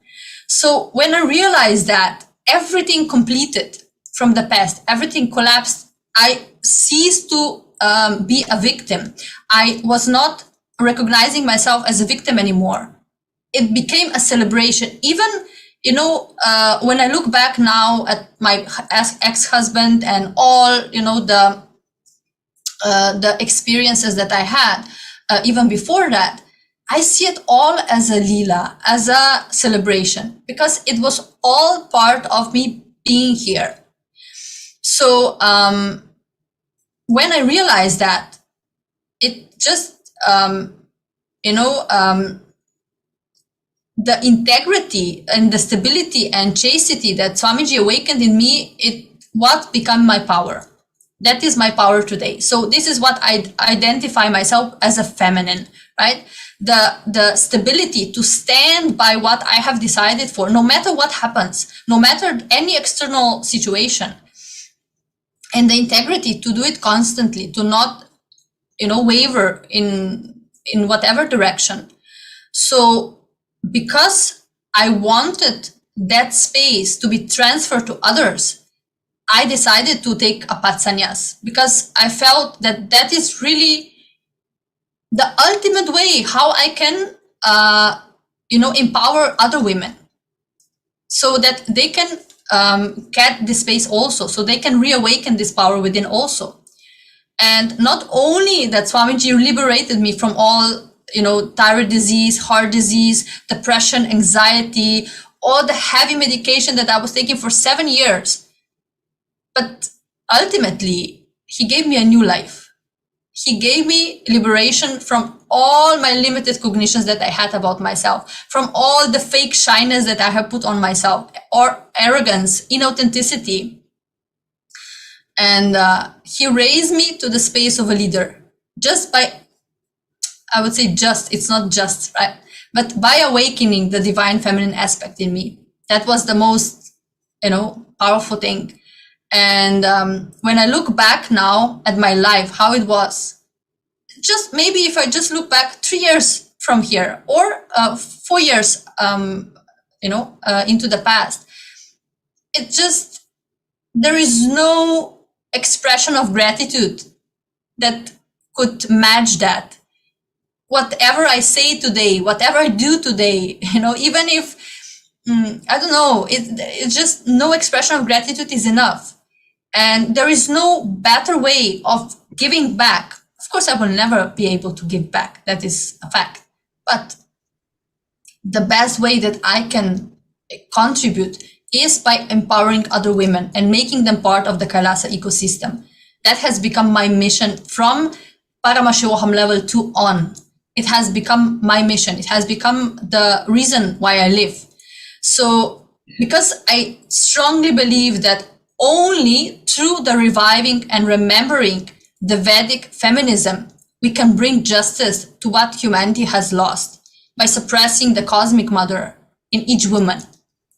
So, because it is not just that is not only a problem. We say feminism, also that is only for females. No, that is a problem for all the humanity, because all the wars that we're watching today, everything, if we just take the example of the Ukraine war, right?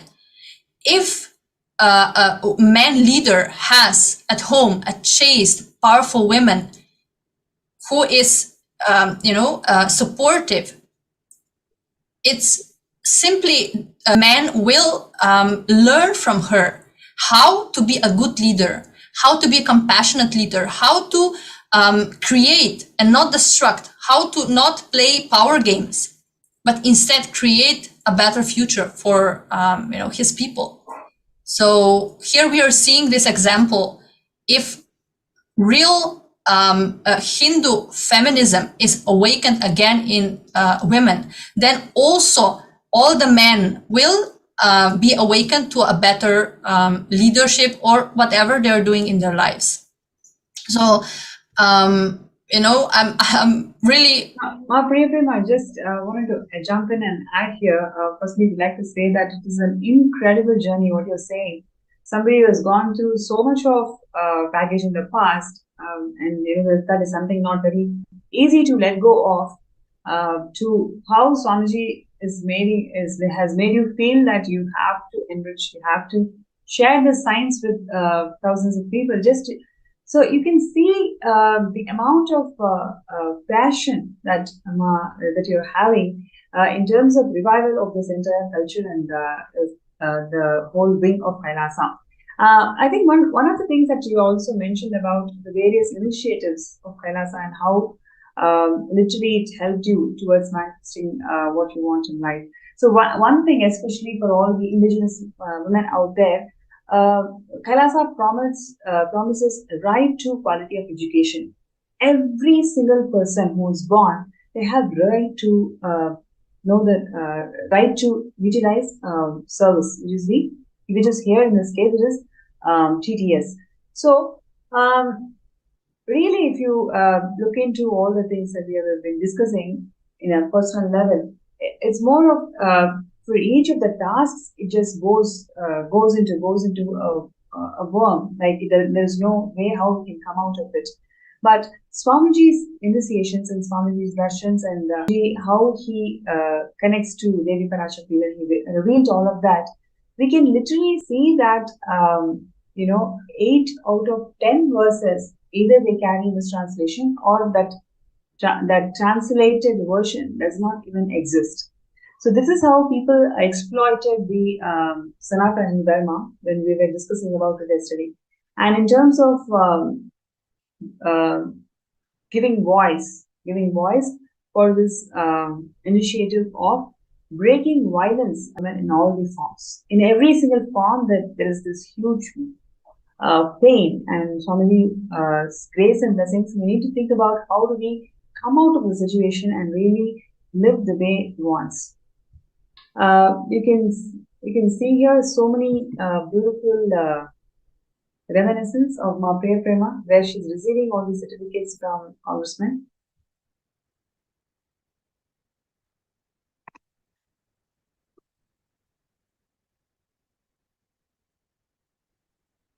Ma Priyaprema, am I audible? Yes, ma. Yeah. So I was just checking with you, like how do you feel this whole movement of Kailasa is instrumental in your transformation at an individual level, and also you want to extend this for all the positive intentions also. Yes. So say that there is no leader in this world who is empowering women as Swamiji is doing. There was never that kind of a leader, and it is not. Really, it is just something incredible that every single time I I hear when Swamiji is speaking about feminism, about women, it's just something that is very, very emotional. It touches my inner space very much. And the inner power that I got by being a part of Kailasa ecosystem, it can never be taken away by any external or internal force. And my decision to stand by Bhagwan in this revival cannot be shaken by any of my human attributes. So I would say that here, the most important thing, the crucial time is now, right? To our role in society is very crucial in this time.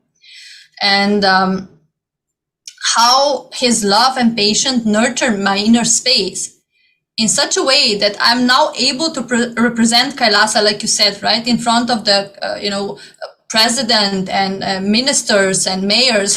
That was never possible for me before. How I recognize it, that would never be possible before, because I would be shattered just at the thinking of it, right? But I know very well that it is not I am doing that. It is who is manifesting through me. So it is his extreme compassion making sure to raise me up to my highest possibility that I never dreamed of before. So to any woman out there, if you feel you're not heard, you're not respected, if you feel you're not free to express yourself fully, then please join Kailasa. Become the founding mother of Kailasa. That will not be only a blessing for yourself. It will be a blessing for many generations to come. So that is my humble request to all of you. Just give yourself this blessing.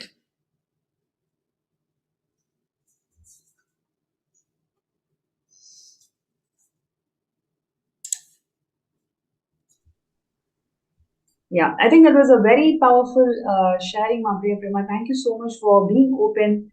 I'm able to feel the intention behind this whole thing. Is all about there are so many men and women out there. Every time they hear the story, they hear the story of coming back. They heard the story of yes, you can do it. That's exactly when Swamiji graces you and gives you that intelligence to come out of it. So we all need to move small toys, and Swamiji is going to move planets for all of us. Just really allowing this Mahavakya, this entire thing into all the times, like food or truck delivery, whatever it is. Whenever we send people as our representatives, it really ensuring that they have the kumkum, they have the earrings, they want to put the no strings. So there are several things that's been blessed by Swamiji over the years. So let's take this now at the moment and start pinning down all the different Akashic wickets. And one thing which I also wanted to share with all of you is the immense contribution of Swamiji in terms of evolving the rural development of women.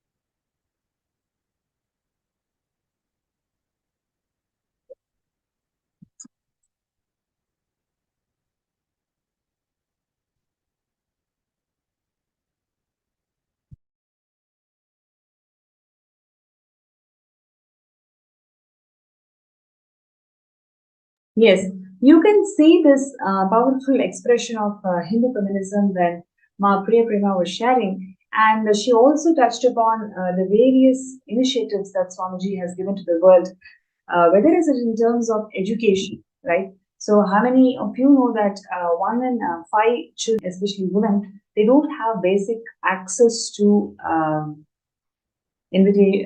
basic invitation to action. So therefore, we may have to really wait for a few days. And once the blessings has come through, we will definitely work on presenting a case study where we can literally eradicate the violence against women in every single diaspora. And here, what you're seeing is the indigenous women, especially they are liaising with the Sri Kailasa United Nations for indigenous women. So they are liaising with a couple of more people who you feel that they should be on board. And the next is the Aboriginal and traditional agriculture of Hindus hails from India itself. That is why it's like extremely fertile and extremely active. Everything that is needed, it's already there. We just need to take it forward. So that's amazing.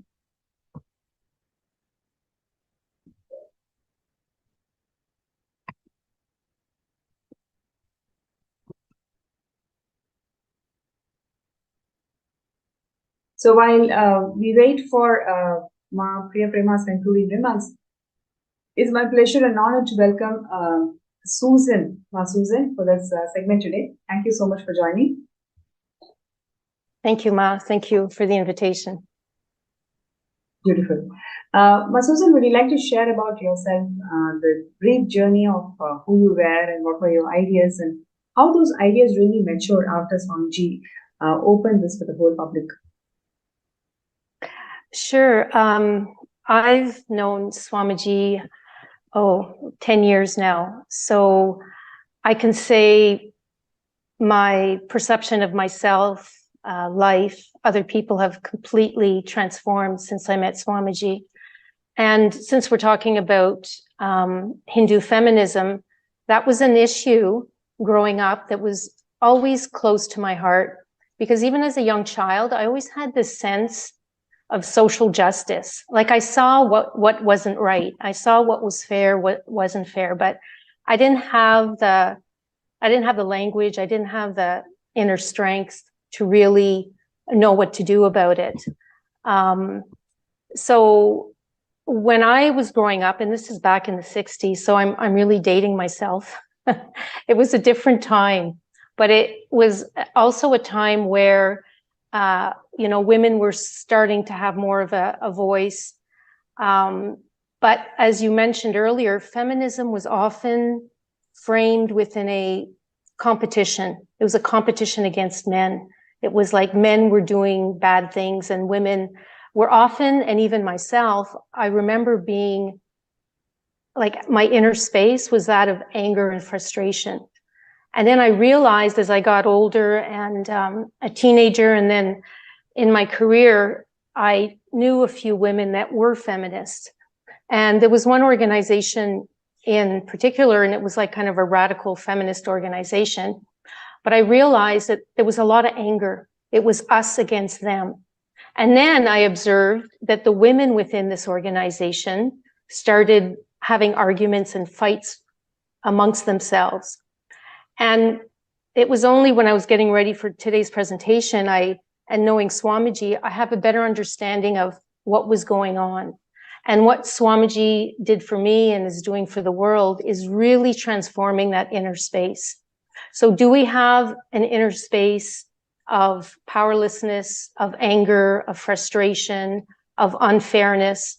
And we just have to turn on the news today to be overwhelmed with frustration and anger at what's happening. But that is not going to help me. That's not going to help you, and that's not going to help the world. So Hinduism has provided me with like that open architecture, that deep healing energy, a shift in cognition, a shift in my inner space where it's no longer a battle. And the violence, when we talk about, violence against women, to be honest, what I was holding on to most of my life was violence against me. And it was Swamiji that puts up very gently and with a lot of compassion that mirror.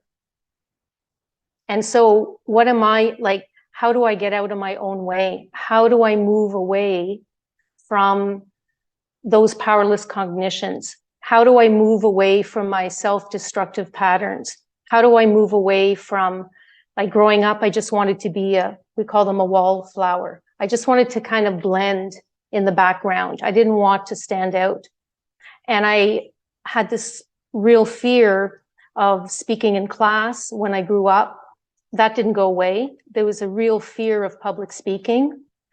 And then through Swamiji, I found out, oh my God, that's one of my uniqueness. That's my unique manifestation of the divine feminine, is to be able to express myself and to be able to help others discover that innate feminine, divine feminine energy. And what is that? That's the nurturer. That's the cosmic mother. That's the ability to love yourself and to heal yourself. And then once I was able to do that, then I'm able to be of service to others. So in my life right now, I think one thing that's really a major shift for me is, you know, I'm in my 60s. I have 40 years of work before I retired. Well, I guess sort of retired. And because of Swamiji, I'm, you know, in the process of launching a business. So even after 40 years of work, I realized that my real career has yet to start. And like everyone else, I bought into the ideals of conventional society. You know, that ideal, like it was sold to me my whole life, and I was really, really looking forward to it. And some of you might relate to this, was like the Freedom 55. It was like a massive marketing campaign. It was all about early retirement, if you can retire between 55 and 60. And, you know, we did everything that was expected of us. You know, we worked hard, we went to careers, we had the family, we had the house, we had the t-shirt, you know, you ticky box everything. And then you're like, okay, I do all that. I work really hard. It's kind of drudgery. And then I get to retire. And it was like, oh, I get to, you know, run on the beach with my husband, just like in the advertisement, you know, and you've got the wind in your hair and everything's lovely. However, reality is something different. And I noticed that for a lot of people, retirement really translated into becoming, you know, fat, frumpy, and frustrated. And so instead of retiring, I'm going to start a business. And I'm going to start a business that the underpinning is all about enriching, unconditional love, nurturing, and really sharing with the world Swamiji's teaching and Hinduism. Otherwise, like I too, without Swamiji, it's really, really clear in my mind, I would be doing what everyone else was doing. And I might have been on the fast track to being, you know, fat, frumpy, and frustrated myself. But with Swamiji, that's not going to happen. And that's not, like, retirement is not for Hindus. And Swamiji is very clear about that. He says, you know, if you retire or you're just waiting to die, you know, you're just putting in time. However, if you are open to enriching and internalizing that divine feminine energy, whatever you want is waiting for you, regardless of your age, whether you want to start a business at 20 or 40 or 60 or 70. And so what does that give you within the context that I'm living and within the inner space that Swamiji has provided is freedom. That's really freedom, is to be able to manifest what I want. And what do I want? I want to have high energy. I want to feel fulfilled. And I realized rather quickly with Swamiji that fulfillment is enriching others, is being of service to others. And so at one point in my career, and that kind of coincided when I met Swamiji, is I completely shifted my career. I had a very corporate job and I was, you know, applying for all these jobs, getting promotions. And I was working in areas that, you know, were less and less interesting. So I went back to school and I decided to go in more of a, you know, supporting people in mediation and coaching and ombudsman services. So with when I went, after I came back from Swamiji's programs, I just had this strong cognition that my purpose in life is to help others. So step by step, even though many people told me you can't get there from there. Oh, you can't, get this job without 5 years experience. I ignored all that. I just kept taking one step at a time. And I ended up in my ideal job. And then there were other positions that were opening up, and a lot of my colleagues were getting higher and higher positions up the corporate ladder. And with Swamiji's guidance, I decided that's not for me. I don't mind managing, but I also want to maintain and keep seeing clients. And I also want to build a team where I can support them and give them all the training and support they need to be the best practitioners. I would have never had that cognition. I would have just retired like everyone else, and also managed my stress like everyone else. And what do I mean by that is, living in North America, you work your week and you're kind of like a weekend warrior. You can't wait for that Thursday night, Friday night, and the weekend. It's like you live for the weekend. And what do you do to unwind? Well, you might have a few beers, you might have a glass of wine. And then with COVID, we all know that the incidence of whether it's alcohol abuse or pharmaceuticals or drugs is just going through the roof, creating more and more depression. And depression actually was something that I experienced, but not in a obvious way. It was more the depression of success. Before I met Swamiji, as I mentioned, I had everything that life or my family, society expected. I had the job, I had the family, something was missing. And that was the depression of success, is you do everything that you think you need to do. You do everything that you think is right. But at the end, it's shallow. At the end, something is missing. And for me, what was missing is really discovering who I really was and dropping everything that didn't serve me. So there was a lot of anger, a lot of frustration, a lot of fear. And so through Swamiji's inner awakenings, through the yoga, through the meditation, through the detox, like Nirahara Samyama, I've been struggling a little more with that lately, but in the last 10 years, I think I did Nirahara Samyama at least 14 times successfully. So when you detox the body, it's like you also detox the mind and you create this space of really, really high energy. And I think this is what society needs now. This is what women need, and this is what men need as well, because that Hindu feminism, that nurturing energy is not just for women, it's for men. Men have it too. I think society and men might have a more difficult time expressing it because of social pressures of suppressing that.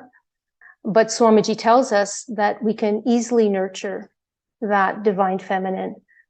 In the morning, waking up, for example, and having the intention of let me radiate a nurturing attitude. Let me enrich my friends, my family. Let me have the context, that inner context of enriching others when I do the steps to start my business.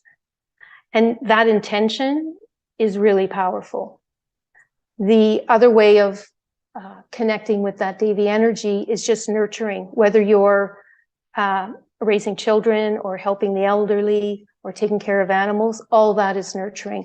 All that gives you a different experience. For me, honestly, without Swamiji's initiations and blessings and eternal patience, I would have been where I was 10, 12 years from now.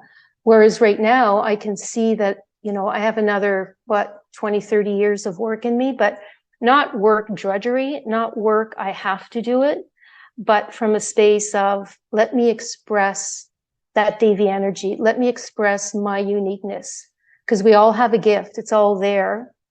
And I'm fortunate enough to have had that support, that real support, and a completely different understanding of feminism.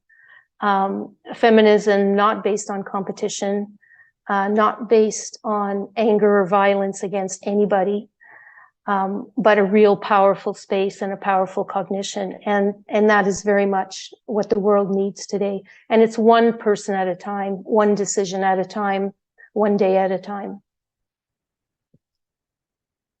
So yeah, it's been a remarkable journey.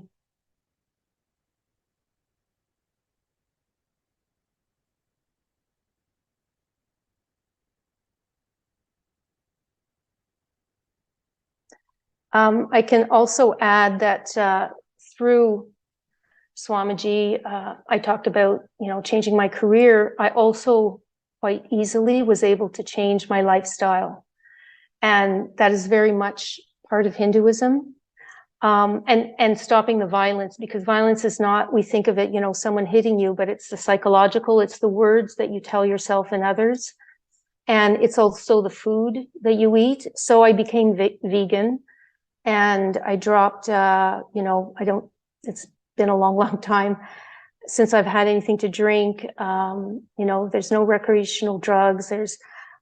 It's a completely different way of eating. And I never missed the old way. I never missed, people going out and going to the pub. And it took a while because people were always saying, oh, you're not drinking. And it actually would upset some people that I wasn't partaking. But for me, I've never looked back. And talking about having, a beautiful inner space and energy, taking away all these toxins was really, really important for me. And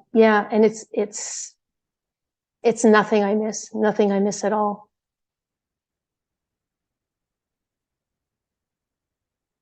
So that, Hindu feminism has given me the inspiration to share Swamiji's gifts with others, because our true nature, like everyone's true nature, is to nurture, to love unconditionally, and to enrich. We just might not know it.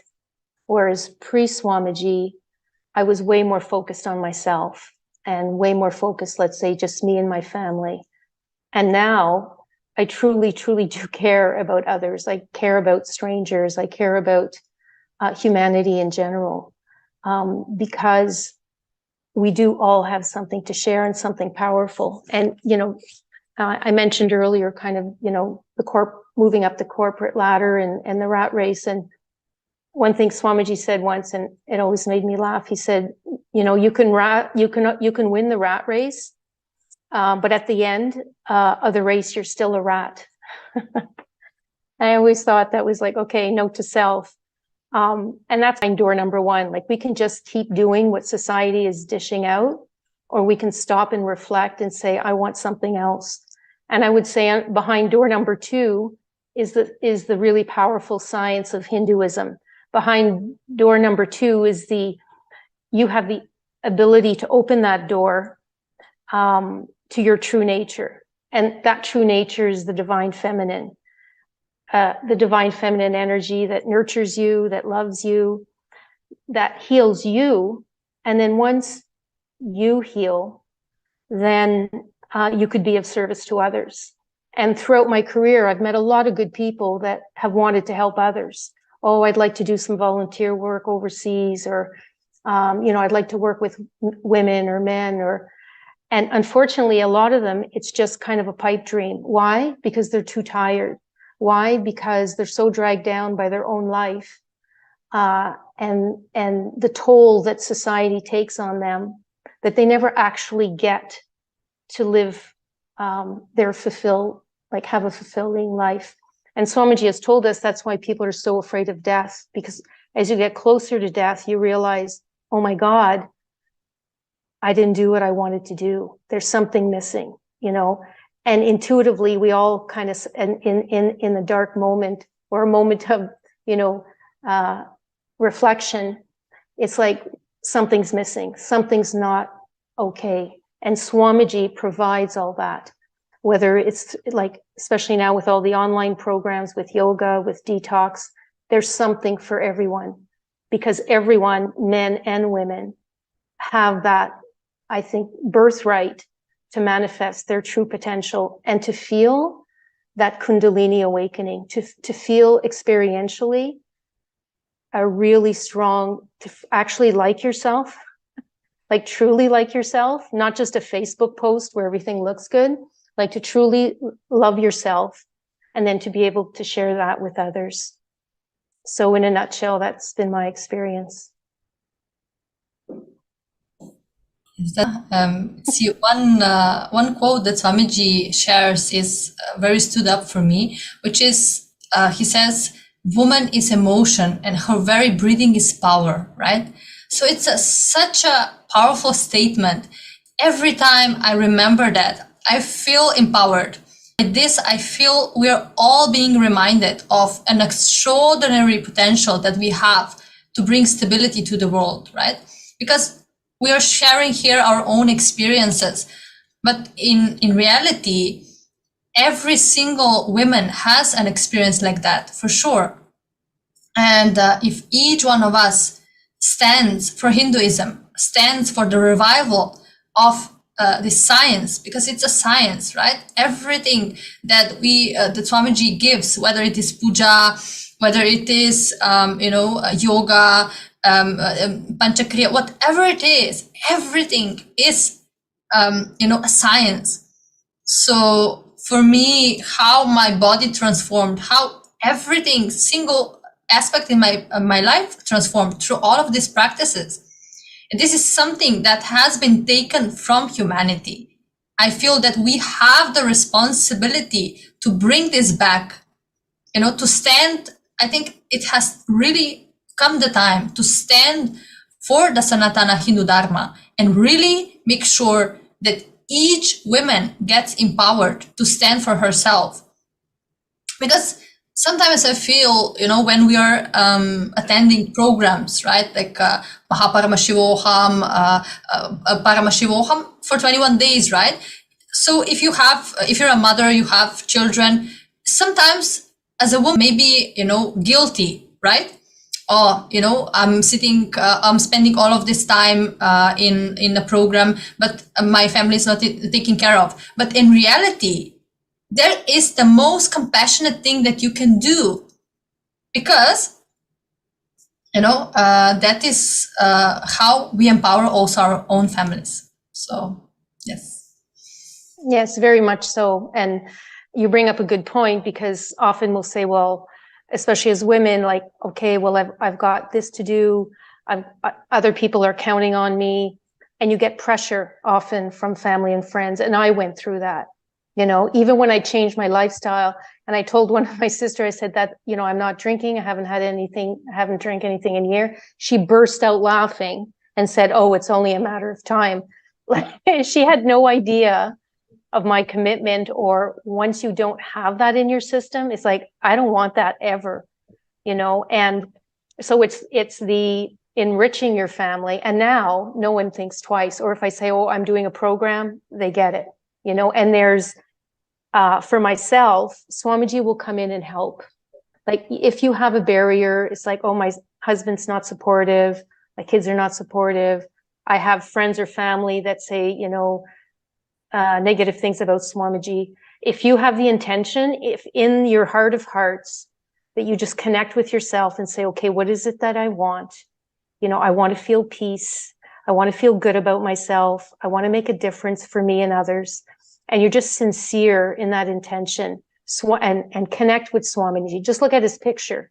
Even if you feel, well, I don't really know this fellow very much, he's new to me, your way works for you, and you will see a shift for you. It has to shift, and it's shifted for me so many times. And being a bit, as they say, longer in the tooth, I had a whole lifetime to complete. It's like a major excavation, but it was worth it.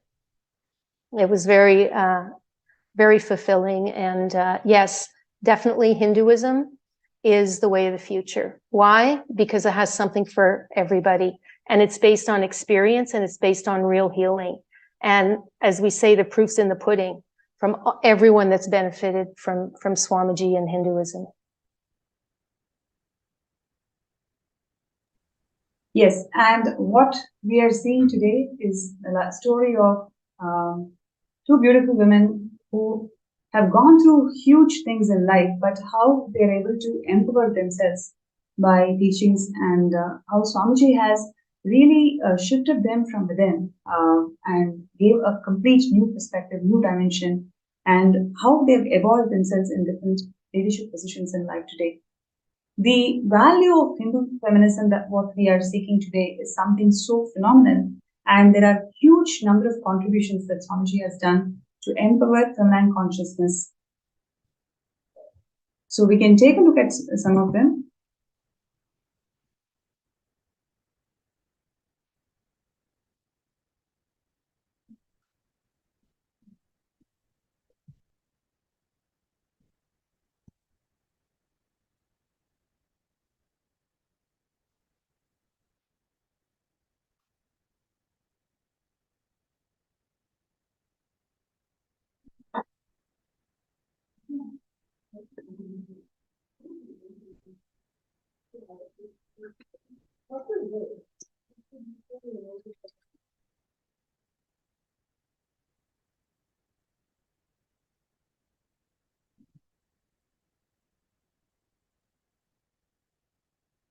Yes, so there were several women empower camps that were conducted by Swamiji over the years, and especially to empower all the rural women in India.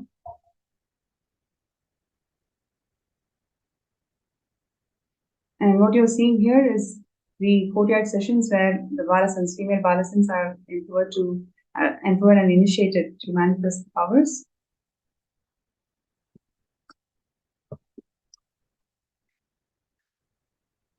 Empowering women in the field of arts, where whether it is dance or music or every other form of arts, how Swamiji has empowered the feminine conscious fully. And we also have here the 108 women empowerment centers that Swamiji had inaugurated back in 2008 itself.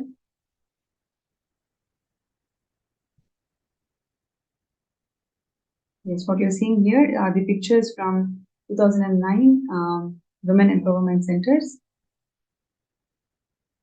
And these are all the various programs that Swamiji conducted, and where the rural women, especially, they were benefited by this cause.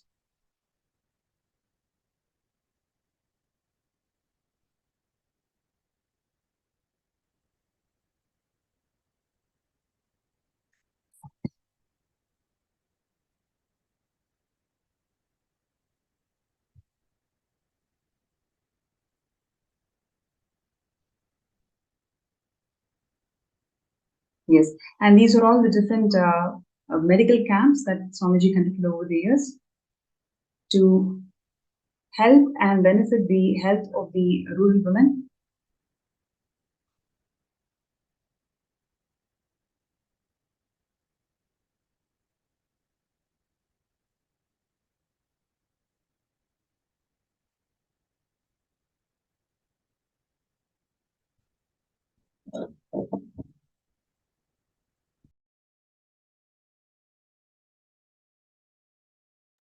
Once again, these are all the various programs that Swamiji has conducted over the years to empower women to their full potential, whether it is in terms of spiritual counseling or helping them in their livelihood, advancing arts, especially the Hindu art forms.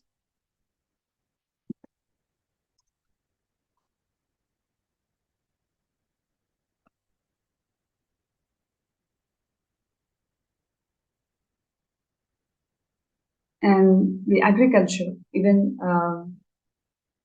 the Sovereign Order of Kailasa, Swamiji had inspired all of them to even learn agriculture.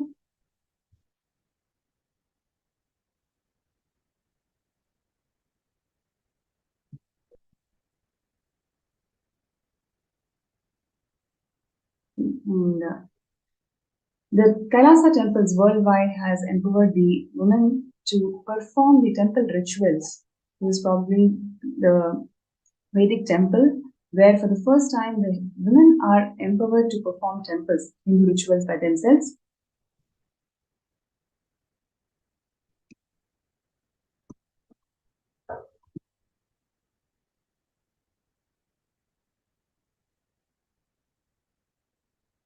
And what you're seeing here is the arts, Hindu arts, where Swamiji has empowered the women to perform the Uttamottama Seva to one and all.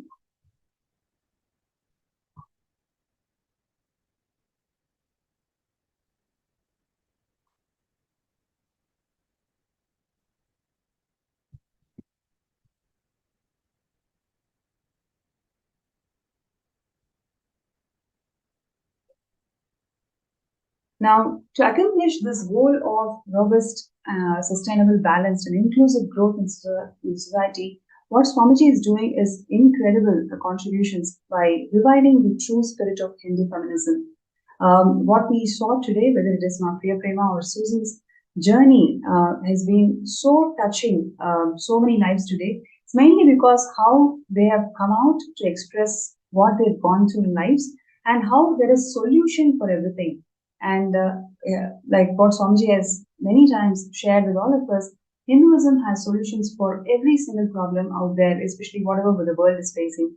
And all we need to do is revive Hinduism, revive all the techniques and methodologies that Swamiji is sharing from Hinduism, share it with the world, and that is exactly what Kailasa's various agencies and the various international humanitarian agencies, Kailasa's various educational platforms, everything is doing, everything is sharing this science of Hindu feminism and the knowledge repositories that Hinduism has got to overcome every single life problem that we are facing. And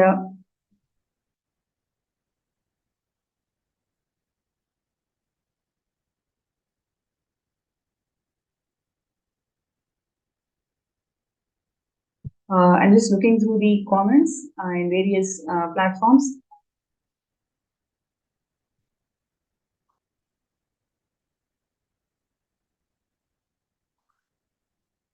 Right. So Nathan Porter is sharing that may Shiva return to earth, incarnate with all the powers and majesty. Is true to what you're saying. That's what Swamiji has incarnated, and he's reviving this whole Sanatana Hindu Dharma to its original glory. And yes, so the revival of Sanatana Hindu Dharma is what is happening through the Sarvanyapita. Every day we've been sharing about various aspects of Sarvanyapita. One aspect of Sarvanyapita, what we have seen in today's sharing, is all about the revival of the divine feminine consciousness, the revival of Hindu feminism. When it is revived, what is the impact that it can create in society through a variety of projects and initiatives, and how it impacts an individual in the community, and how it impacts the nation by itself. So the revival of Yogini Samadhi that Swamiji has done over the years is all about making this process of power manifestation in a most powerful way, where women can express the extraordinary powers of Paramashivam, and at the same time they are able to express themselves in all the various dimensions which they have not explored before. So this level of in-depth revival and empowerment of feminine consciousness has never happened before, and that is exactly what Swamiji is doing. And every single wing, every single aspect of Sarvanyapita is all there to address these issues, address the global issues, and finding the right Hindu solutions. So I request everybody out there to take some time to file your intentions. You can file your intentions, post your intentions in skshp.org/contribute. And would like to really thank Ma Priya Prema and Ma Susan Davidson from the bottom of my heart to grace the show with such powerful sharings. I'm sure there are so many people out there who are truly benefited by what you shared today. Thank you so much, Ma, for inviting. Thank you. So, thank you. Now, back to the Sarvanyapita. Avatar has descended to this planet Earth to revive the Sanatana Hindu Dharma to its original glory. Every day we've been seeing different aspects, different problems that the current world is facing, and how Swamiji has solved these problems, or in fact, made these problems redundant, gave a complete new perspective to the problem that we are facing today by again and again presenting the right solutions, user-friendly solutions from Hinduism. This revival of Hinduism and presenting the right user-friendly solutions from Hinduism to the world is what one of the most important aspects of Sarvanyapita.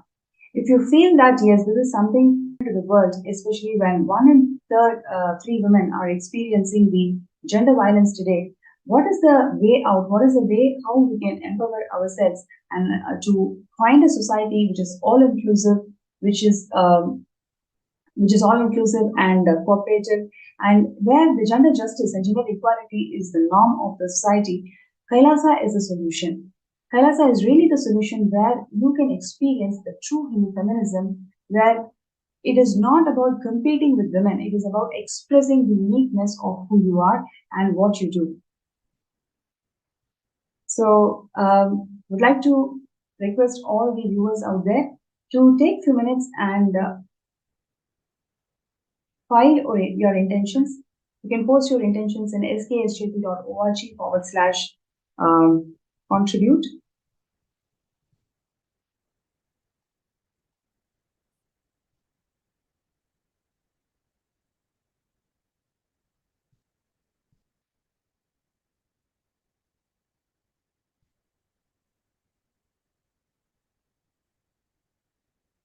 Yes, let's take a few minutes to post our intentions. To post our intentions in sksjp.org/contribute.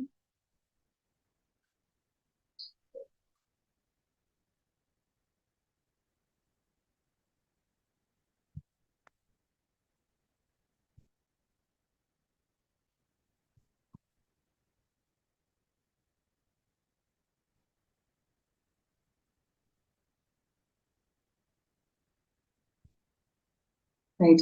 And also, all the viewers, whoever would like to request for a third eye scan for you to manifest the Sarvanyapita, you can post your interest to get scanned.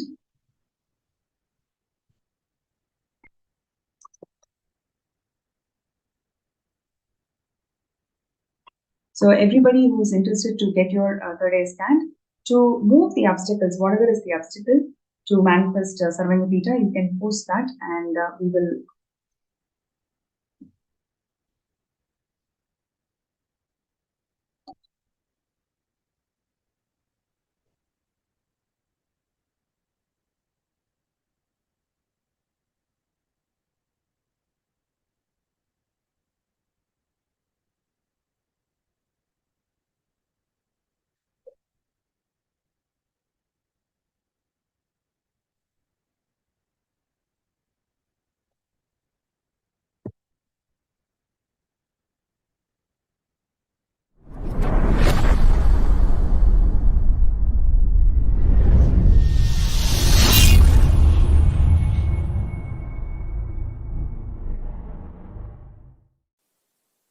all of you spend little time,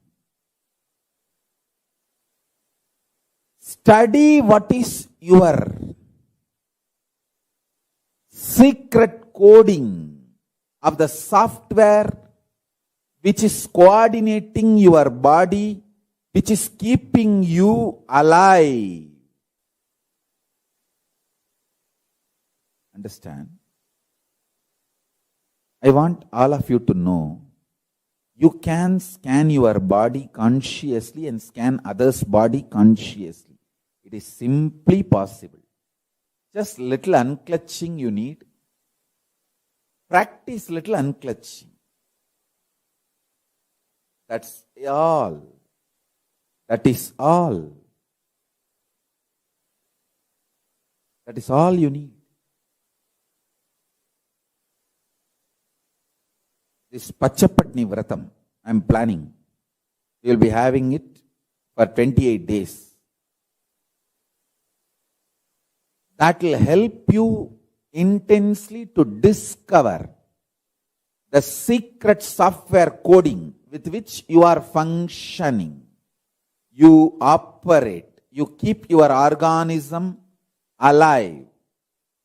If you know that secret code, you can remove all the viruses and all the diseases, disorders. Live forever as long as you want. Understand?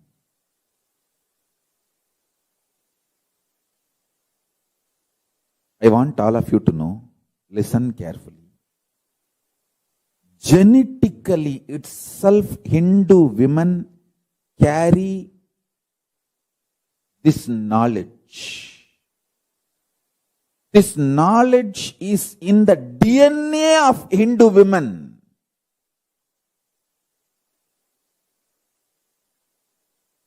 Hindu women are the best to make a stable family. Whether as head of the family or a sannyasi, nun, Hindu women are the best.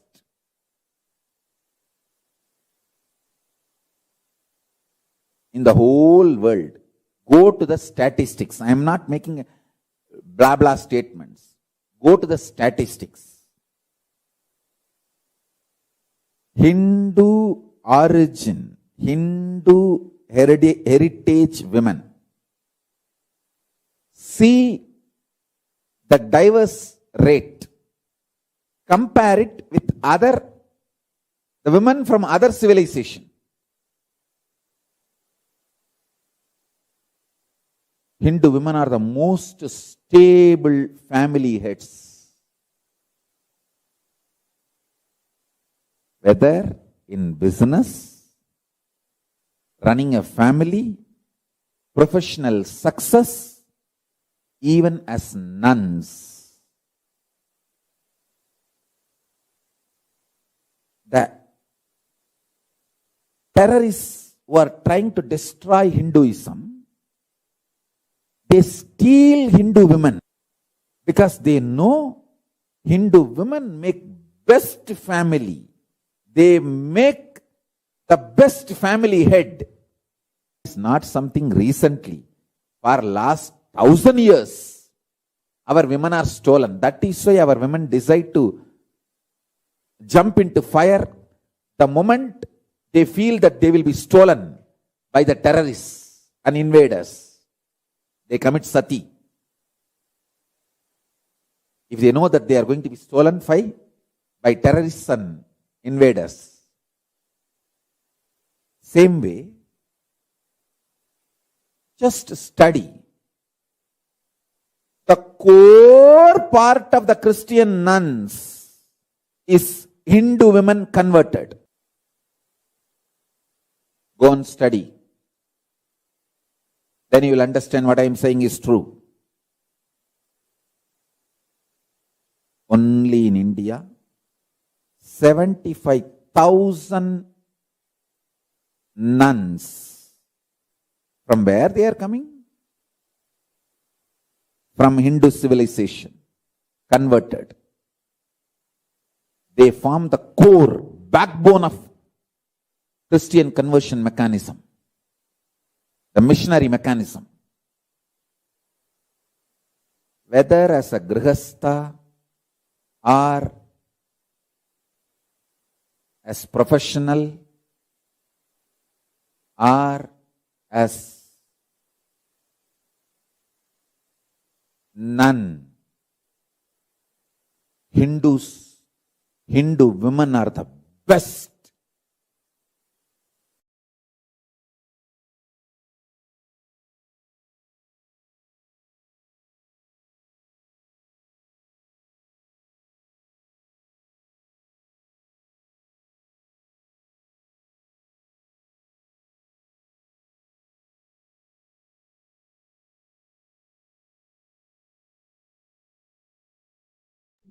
Yes, and just looking into the comments, whoever is talking about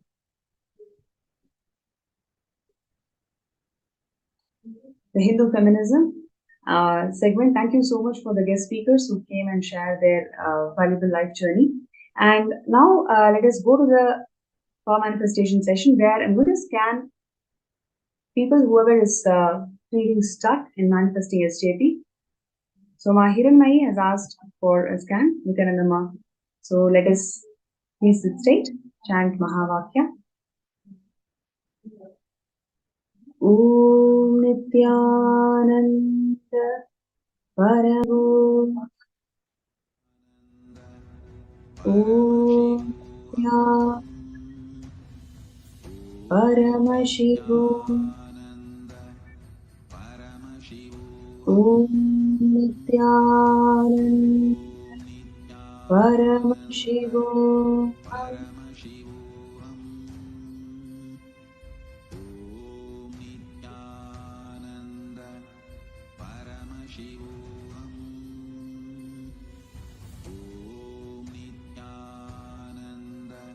Hiranmayi,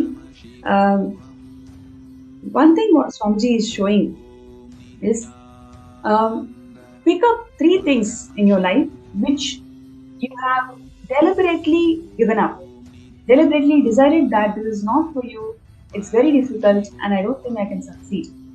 So pick up 3 things in your life which you have deliberately given up, and today take a sankalpa that you are not going to give up, you will actually take one step towards it.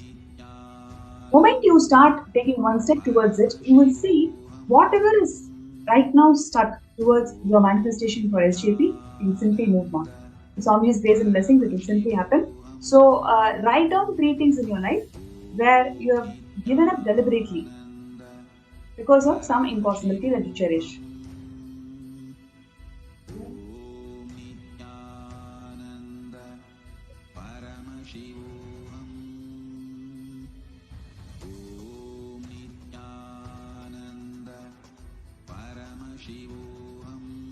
So I request anybody else, whoever is requesting for a third eye scan, you can post that in the MPSN group or in the YouTube live chat.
Yes.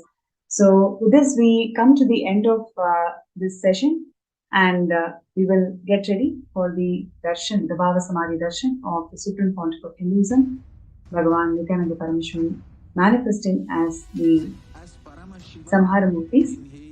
So requesting all the participants and viewers to get ready for the darshan. Visualize, meditate, connect with him. He is a living, alive being.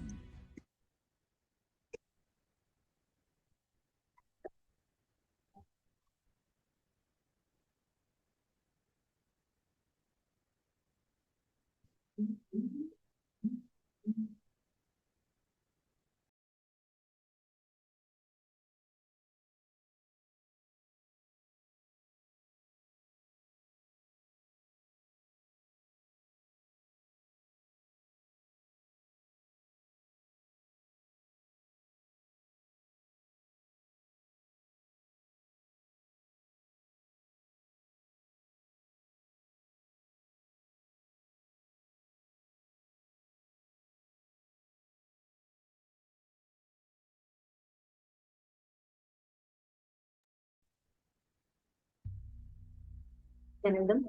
We had such a beautiful sharing by Manitya Priya Premananda and Ma Suzanne Davidson.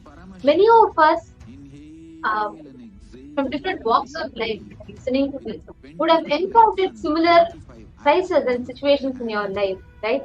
It was not actually when I was listening to Ma Priya Prema and Ma Suzanne Davidson, both of them share the different perspectives of how being with Swamiji empowered them as a woman, right? In their different in the different facets of their life.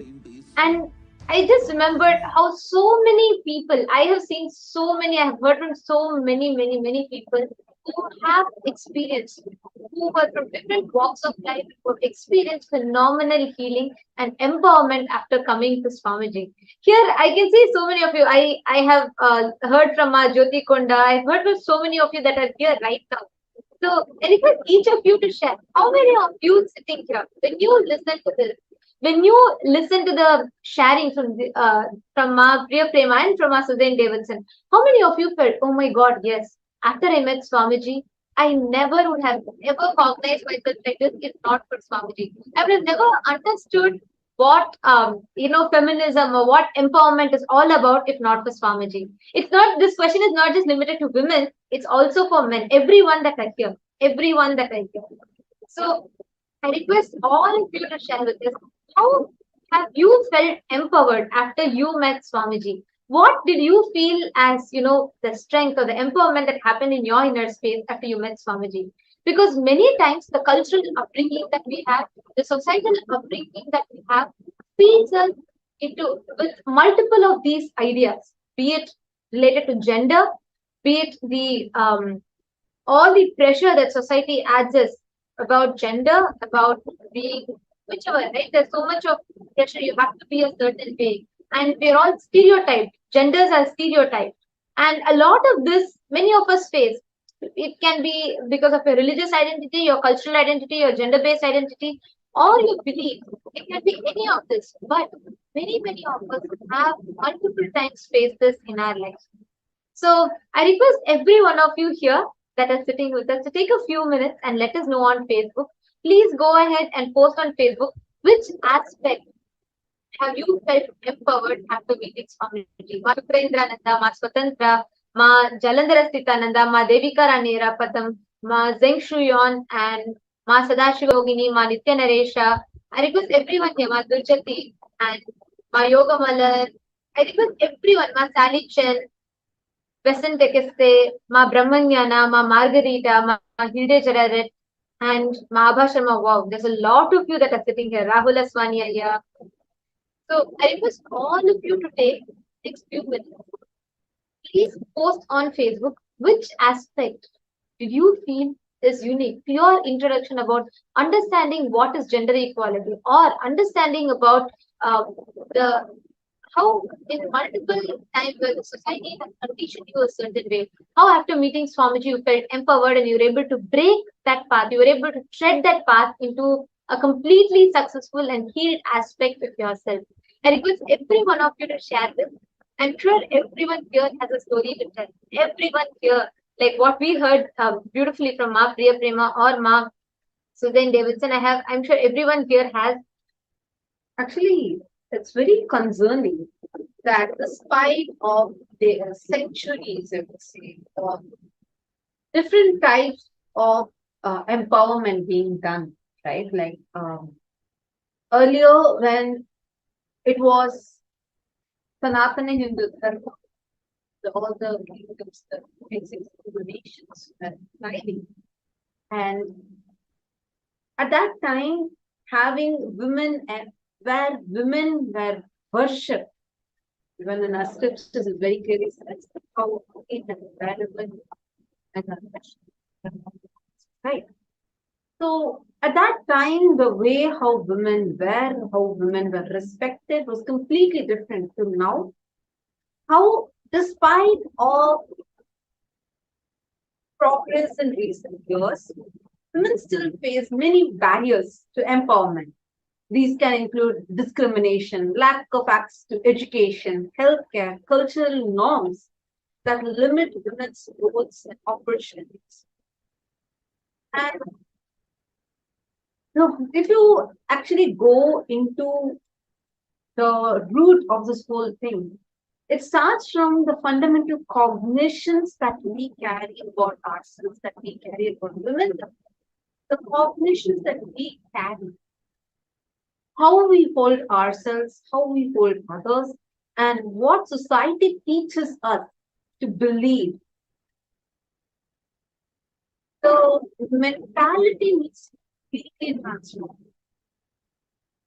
Very beautifully, Swamiji has explained, saying how it is not about equal opportunity alone. It's not about, okay, say that, okay, I'm being a woman, that this.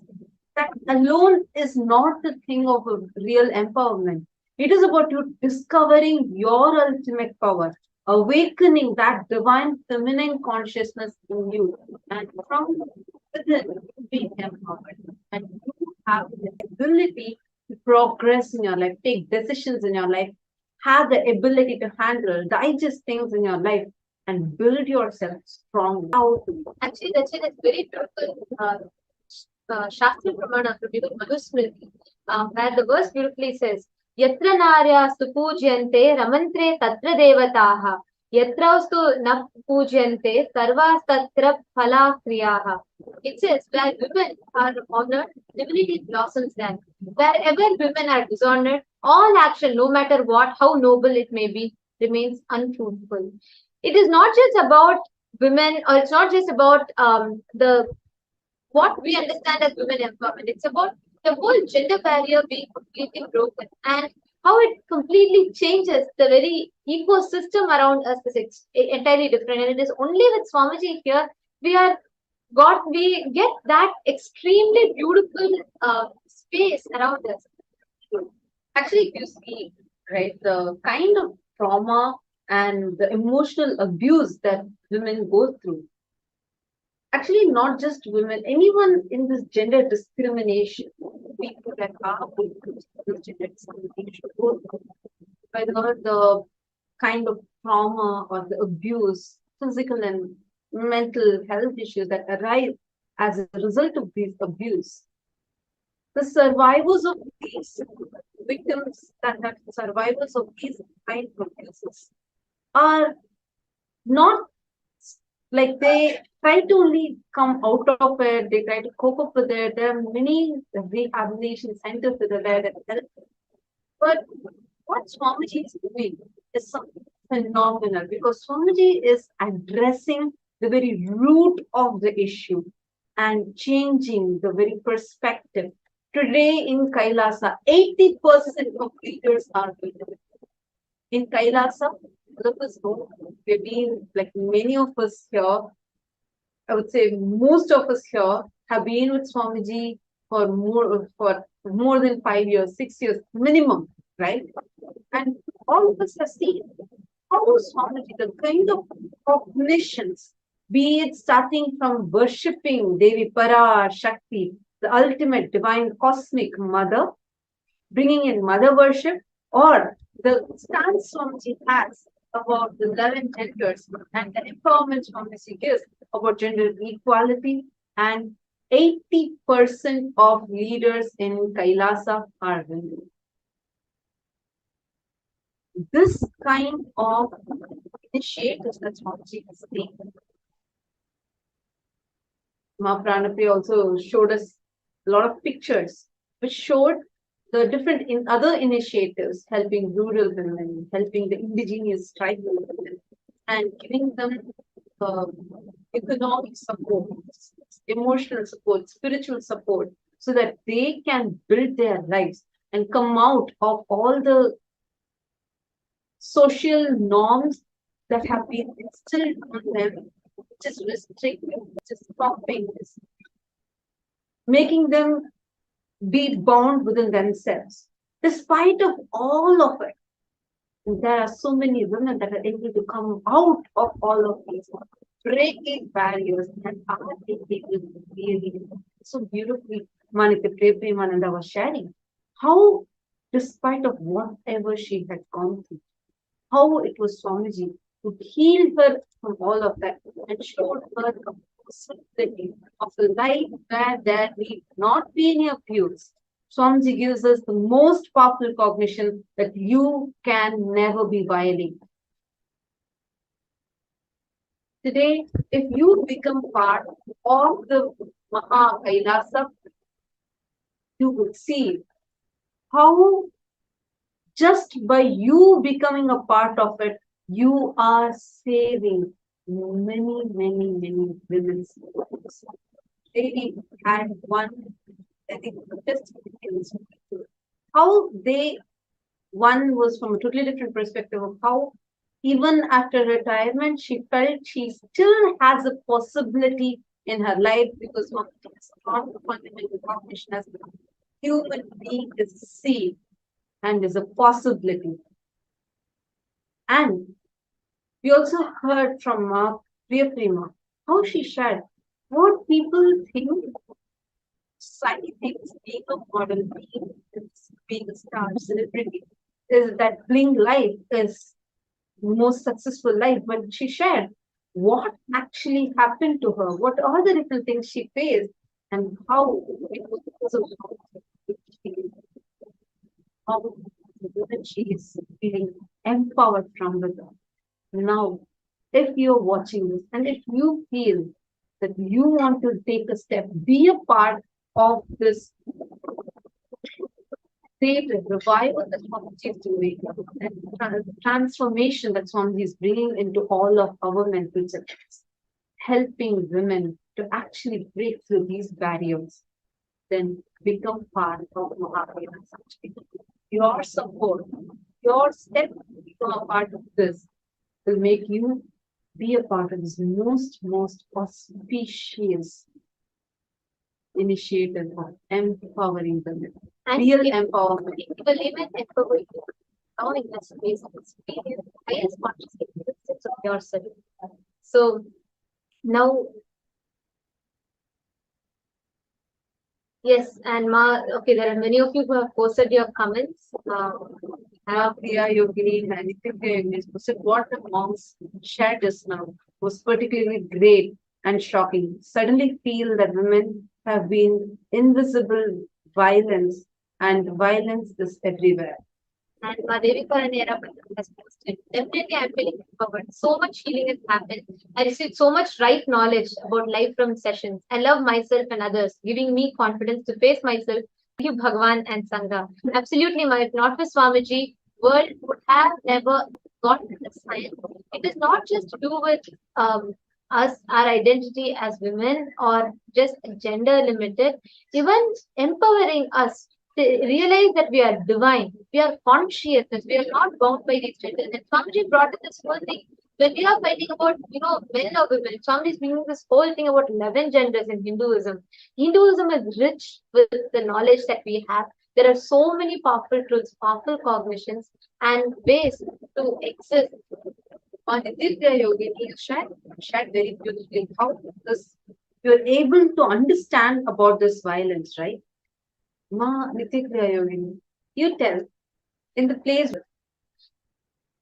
how many times or you don't need to actually tell me, but just look inside you. What kind of different restrictions discriminations, and abuses. Your leader and yogis have been a victim of.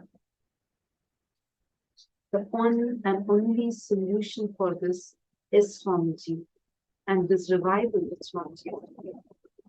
One you have a huge possibility. Today you can become a part of Maha Kailasa, be a part to really transform people's lives. You can be a part of saving many, many thousands of women's lives. We have so many people that are here who are actually survivors of so many emotional traumas, but this is society discrimination that they have been. And this one only Swamiji who can help us, save us from this, and transform the entire society, the settlement society. Now, all the YouTube viewers that are there with us, you all also can be a part of this. You can become part of this grand mission that Swamiji is doing. If you really think you have to be, really there should be a difference. There has to be a change in this world and real women empowerment has to happen, then become part of that cause today. And take the step now. And every one of you that are here, you can put your intention beside to be a part of the and you all can sign up in the link.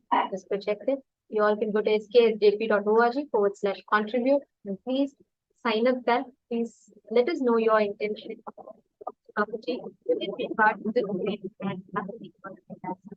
And now with this, it is time for all of us to get ready to enter into the Bhava Samadhi Darshan. I know everyone sitting here are waiting to receive the Bhava Samadhi Darshan. Today, we are going to be having the darshan of the forms of Paramashiva, the ferocious forms of Paramashiva, as Virabhadra, as Samhara Murthy, as Matsya Samhara Murthy, and Simhagna Murthy, and a lot of different forms of Paramashiva. So let us all get ready to the darshan. And just as we are entering the darshan, because every one of you, please settle down. We are going to be entering into Darshan, and Darshan is the sacred space, the most powerful sacred space for us to experience, tap, open the doors to our highest wisdom as divine, whatever we call it. And that's your space of oneness with Swamiji. Normally, we all go and see deities in temples, but it is not easy for us to connect that ultimate consciousness with deities. Not because the Achavataras deities are not powerful, but because human beings are not matured enough to experience that higher state of consciousness through Achavataras. And therefore, out of that supreme compassion, the Nijavatara, physical embodied form within, to bridge that gap between human beings and the Achavataras and the divine, and they bridge this gap and take us through. So all the participants that are sitting here during the Bhava Samadhi Darshan, we are all going to be experiencing this same space that Nijavatara of Paramashiva, the Supreme Pontiff of Hinduism, our beloved Swamiji, is going to literally bridge us from being human to becoming God. Right? And this space is the most powerful space where you are you're extremely malleable, means you can be molded into divine. And in this space, whatever you set as your intention, that just becomes present inside you. Whether you want to manifest wealth, health, successful business, or enlightenment itself, whatever level of desire you have, this space is the most conducive space for you to manifest these desires. That process is what we call as Shaktini Pada, where the bridging of the gap between human to divine happens, and only an avatar can do that. Only in the presence of the avatar, you can sit thousands of miles apart, and the avatar can entangle you, and through the Shaktini Pada, lift you to the highest state of consciousness. Modern science is just starting to learn this, and it is understanding this as quantum tunneling, where beyond the parameters of time and space, the energy or the entanglement happens between two particles. This is what modern science is just beginning to understand. But Hinduism had mastered this, and this was in fact practiced ingrained into our traditions. And the Guru Shishya Sampradaya, the master disciple lineage, is founded on this core principle of entangling, feeling connection, Guru Bhakti, umbilical cord connection that the master transmits knowledge to the disciples. And every one of us that are sitting here, we are going to be experiencing this same space during the Bhava Samadhi Darshan. And all you need to do is just sit in this space. One is going to manifest. Avatar is going to manifest. The different samhara murtis for all of us. And ferociously, awaken the ferociousness in us so that we can experience the real empowerment in us, and so that we can experience that real powerfulness to have the ability to break any kind of impossibilities or fear of failures that we might have been facing in the past. Understand today is very, very, very powerful darshan. Now let us all get ready for the darshan. Please sit their head, take its spine in a straight line.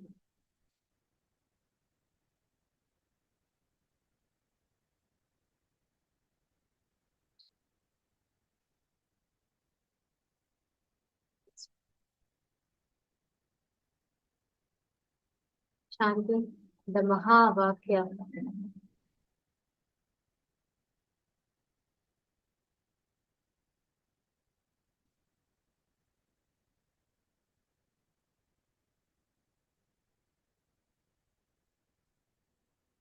Meditate on the form of Swamiji in your Ananda Gandha, connecting with the Nijavatara, the living body form. As Paramashivam, inhale and exhale. Om Nithyananda Paramashivam.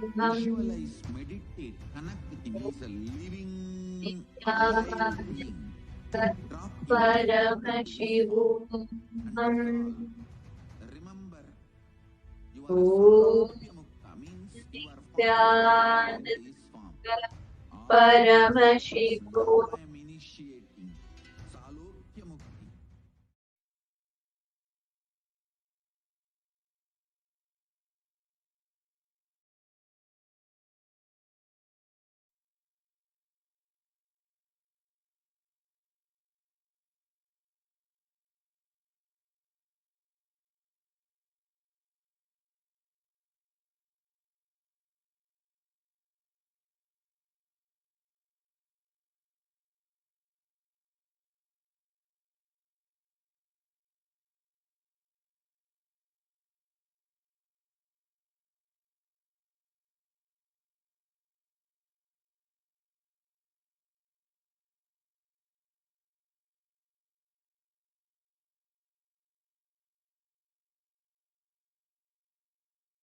Connecting with the divine with your eyes closed is meditation.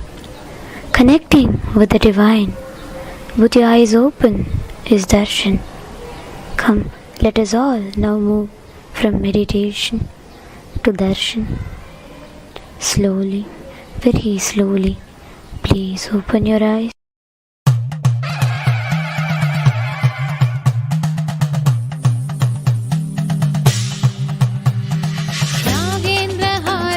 त्रिलोचनाय भस्माङ्गरागाय माहेश्वराय नागेन्द्रहाराय त्रिलोचनाय भस्माङ्गरागाय माहेश्वराय नित्याय शुद्धाय दिगम्बराय तस्मै नकार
मोदते शिवेन सह मोदते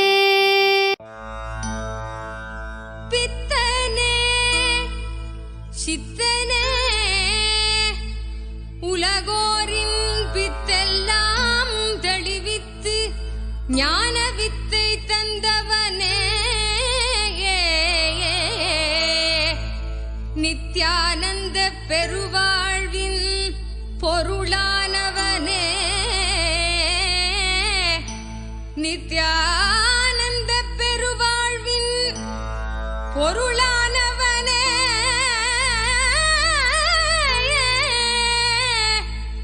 தியானக்கரம் நீட்டி எம்மை ஆண்டு கொண்டவனே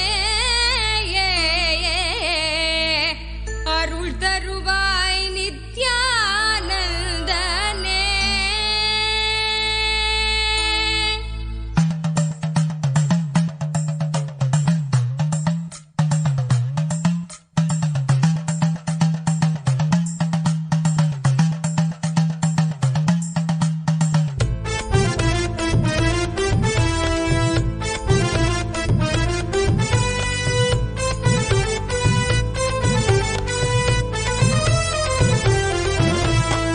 தங்கமலை வந்த மகாதேவிகமாய் நின்றவா அண்டத்துக்கு நித்யானந்த தியானம் தந்தவா.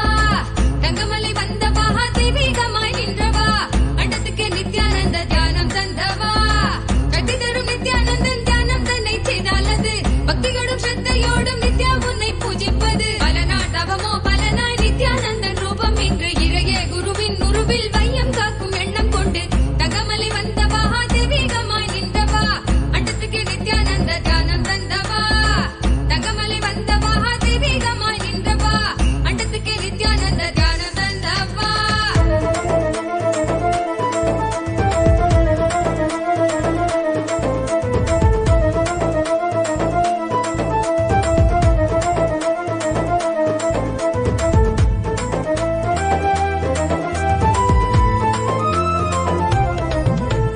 சொர்க்கம் என்றாலே அன்பு வழிதானே என்றே நீ உற்சாகமாக உணர்த்திட இன்பம் கண்டோமே. சொர்க்கம் என்றாலே அன்பு வழிதானே என்றே நீ உற்சாகமாக உணர்த்திட இன்பம் கண்டோமே. உள்ளமது சொர்க்கம் அதை அண்ட தன்னில் தான் தேடுது உள்ளுரையும் ஆனந்தத்தின் எல்லை வீர உண்டாகுது. நாடும் மடியாரை நித்திய தியானம் தன்னை தந்து இங்கு தேடும் சுக வாழ்வை தர நித்யானந்தன் ரூபம் கொண்டு தங்கமலை வந்த மகாதேவிகமாய் நின்றவா அண்டத்துக்கு நித்யானந்த தியானம் தந்தவா. தங்கமலை வந்த மகாதேவிகமாய் நின்றவா அண்டத்துக்கு நித்யானந்த தியானம் தந்தவா.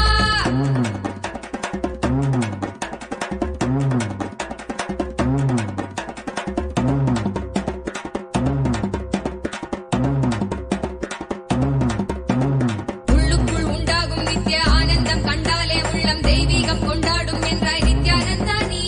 கள்ளங்கள் இல்லாமல் கொள்ளும் தெய்வீகம் எந்நாளும் எம்மை ஞானத்தின் மெய்வாழ்வில் சேர்க்கும் யுக்தி தந்தாய் நீ.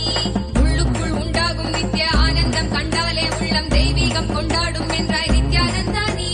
கள்ளங்கள் இல்லாமல் கொள்ளும் தெய்வீகம் எந்நாளும் எம்மை ஞானத்தின் மெய்வாழ்வில் சேர்க்கும் யுக்தி தந்தாய் நீ. நித்யாவன் பாதம் அதை கண்டாலே போதும் மெய்ஞானம் வாழ்வில் குறியாக குடியேறும். அகமும் தெளிந்தே ஆனந்த கூத்தாடிவிட குருவாய் வளர்ந்தான் மெய்ஞானம் எம்முள் வந்திட. தங்கமலை வந்த மகாதேவிகமாய் நின்றவா அண்டத்துக்கு நித்யானந்த தியானம் தந்தவா.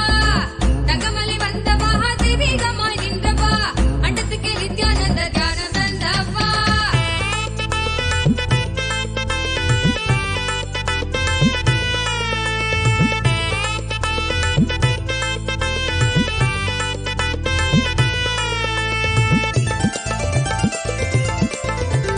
தாழ்வு மனம் கொண்டே உள்ளம் நோவதெல்லாம் வீணானது. என் பிறந்தோம் என்னும் உயர் ஞானத்தை நீ உள்வாங்கிடு.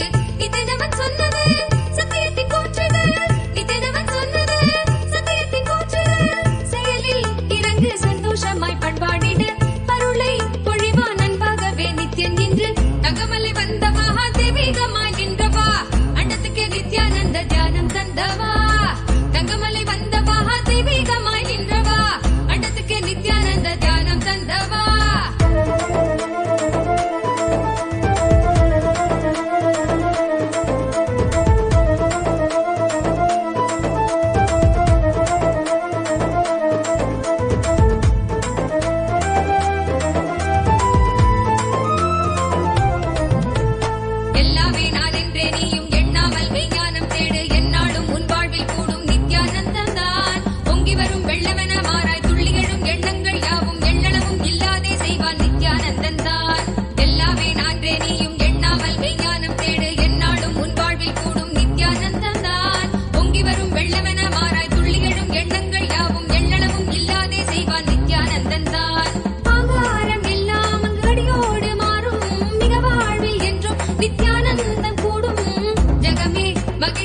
என்னாலும் ஆனந்த மழை அருளாய் பொழிவான் தெய்வீகம் தன்னை தந்திட தகமலை வந்தவா தெய்வீகமாய் நின்றவா அண்டத்துக்கு நித்யானந்த தியானம் தந்தவா தங்கமலை வந்தவா தெய்வீகமாய் நின்றவா அண்டத்துக்கு நித்யானந்த தியானம் தந்தவா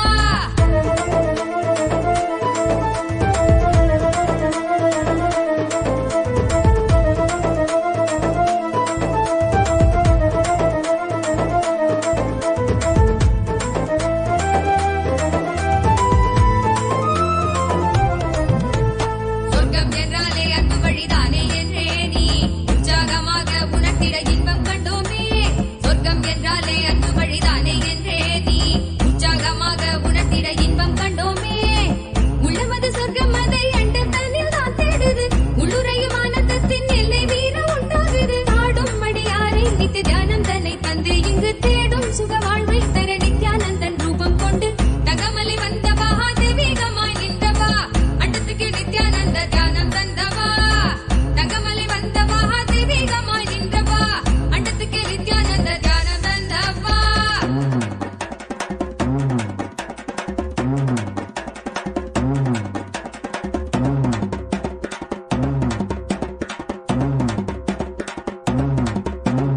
உள்ளுக்குள் உண்டாகும் நித்திய ஆனந்தம் கண்டாலே உள்ளம் தெய்வீகம் கொண்டாடும் என்றாய்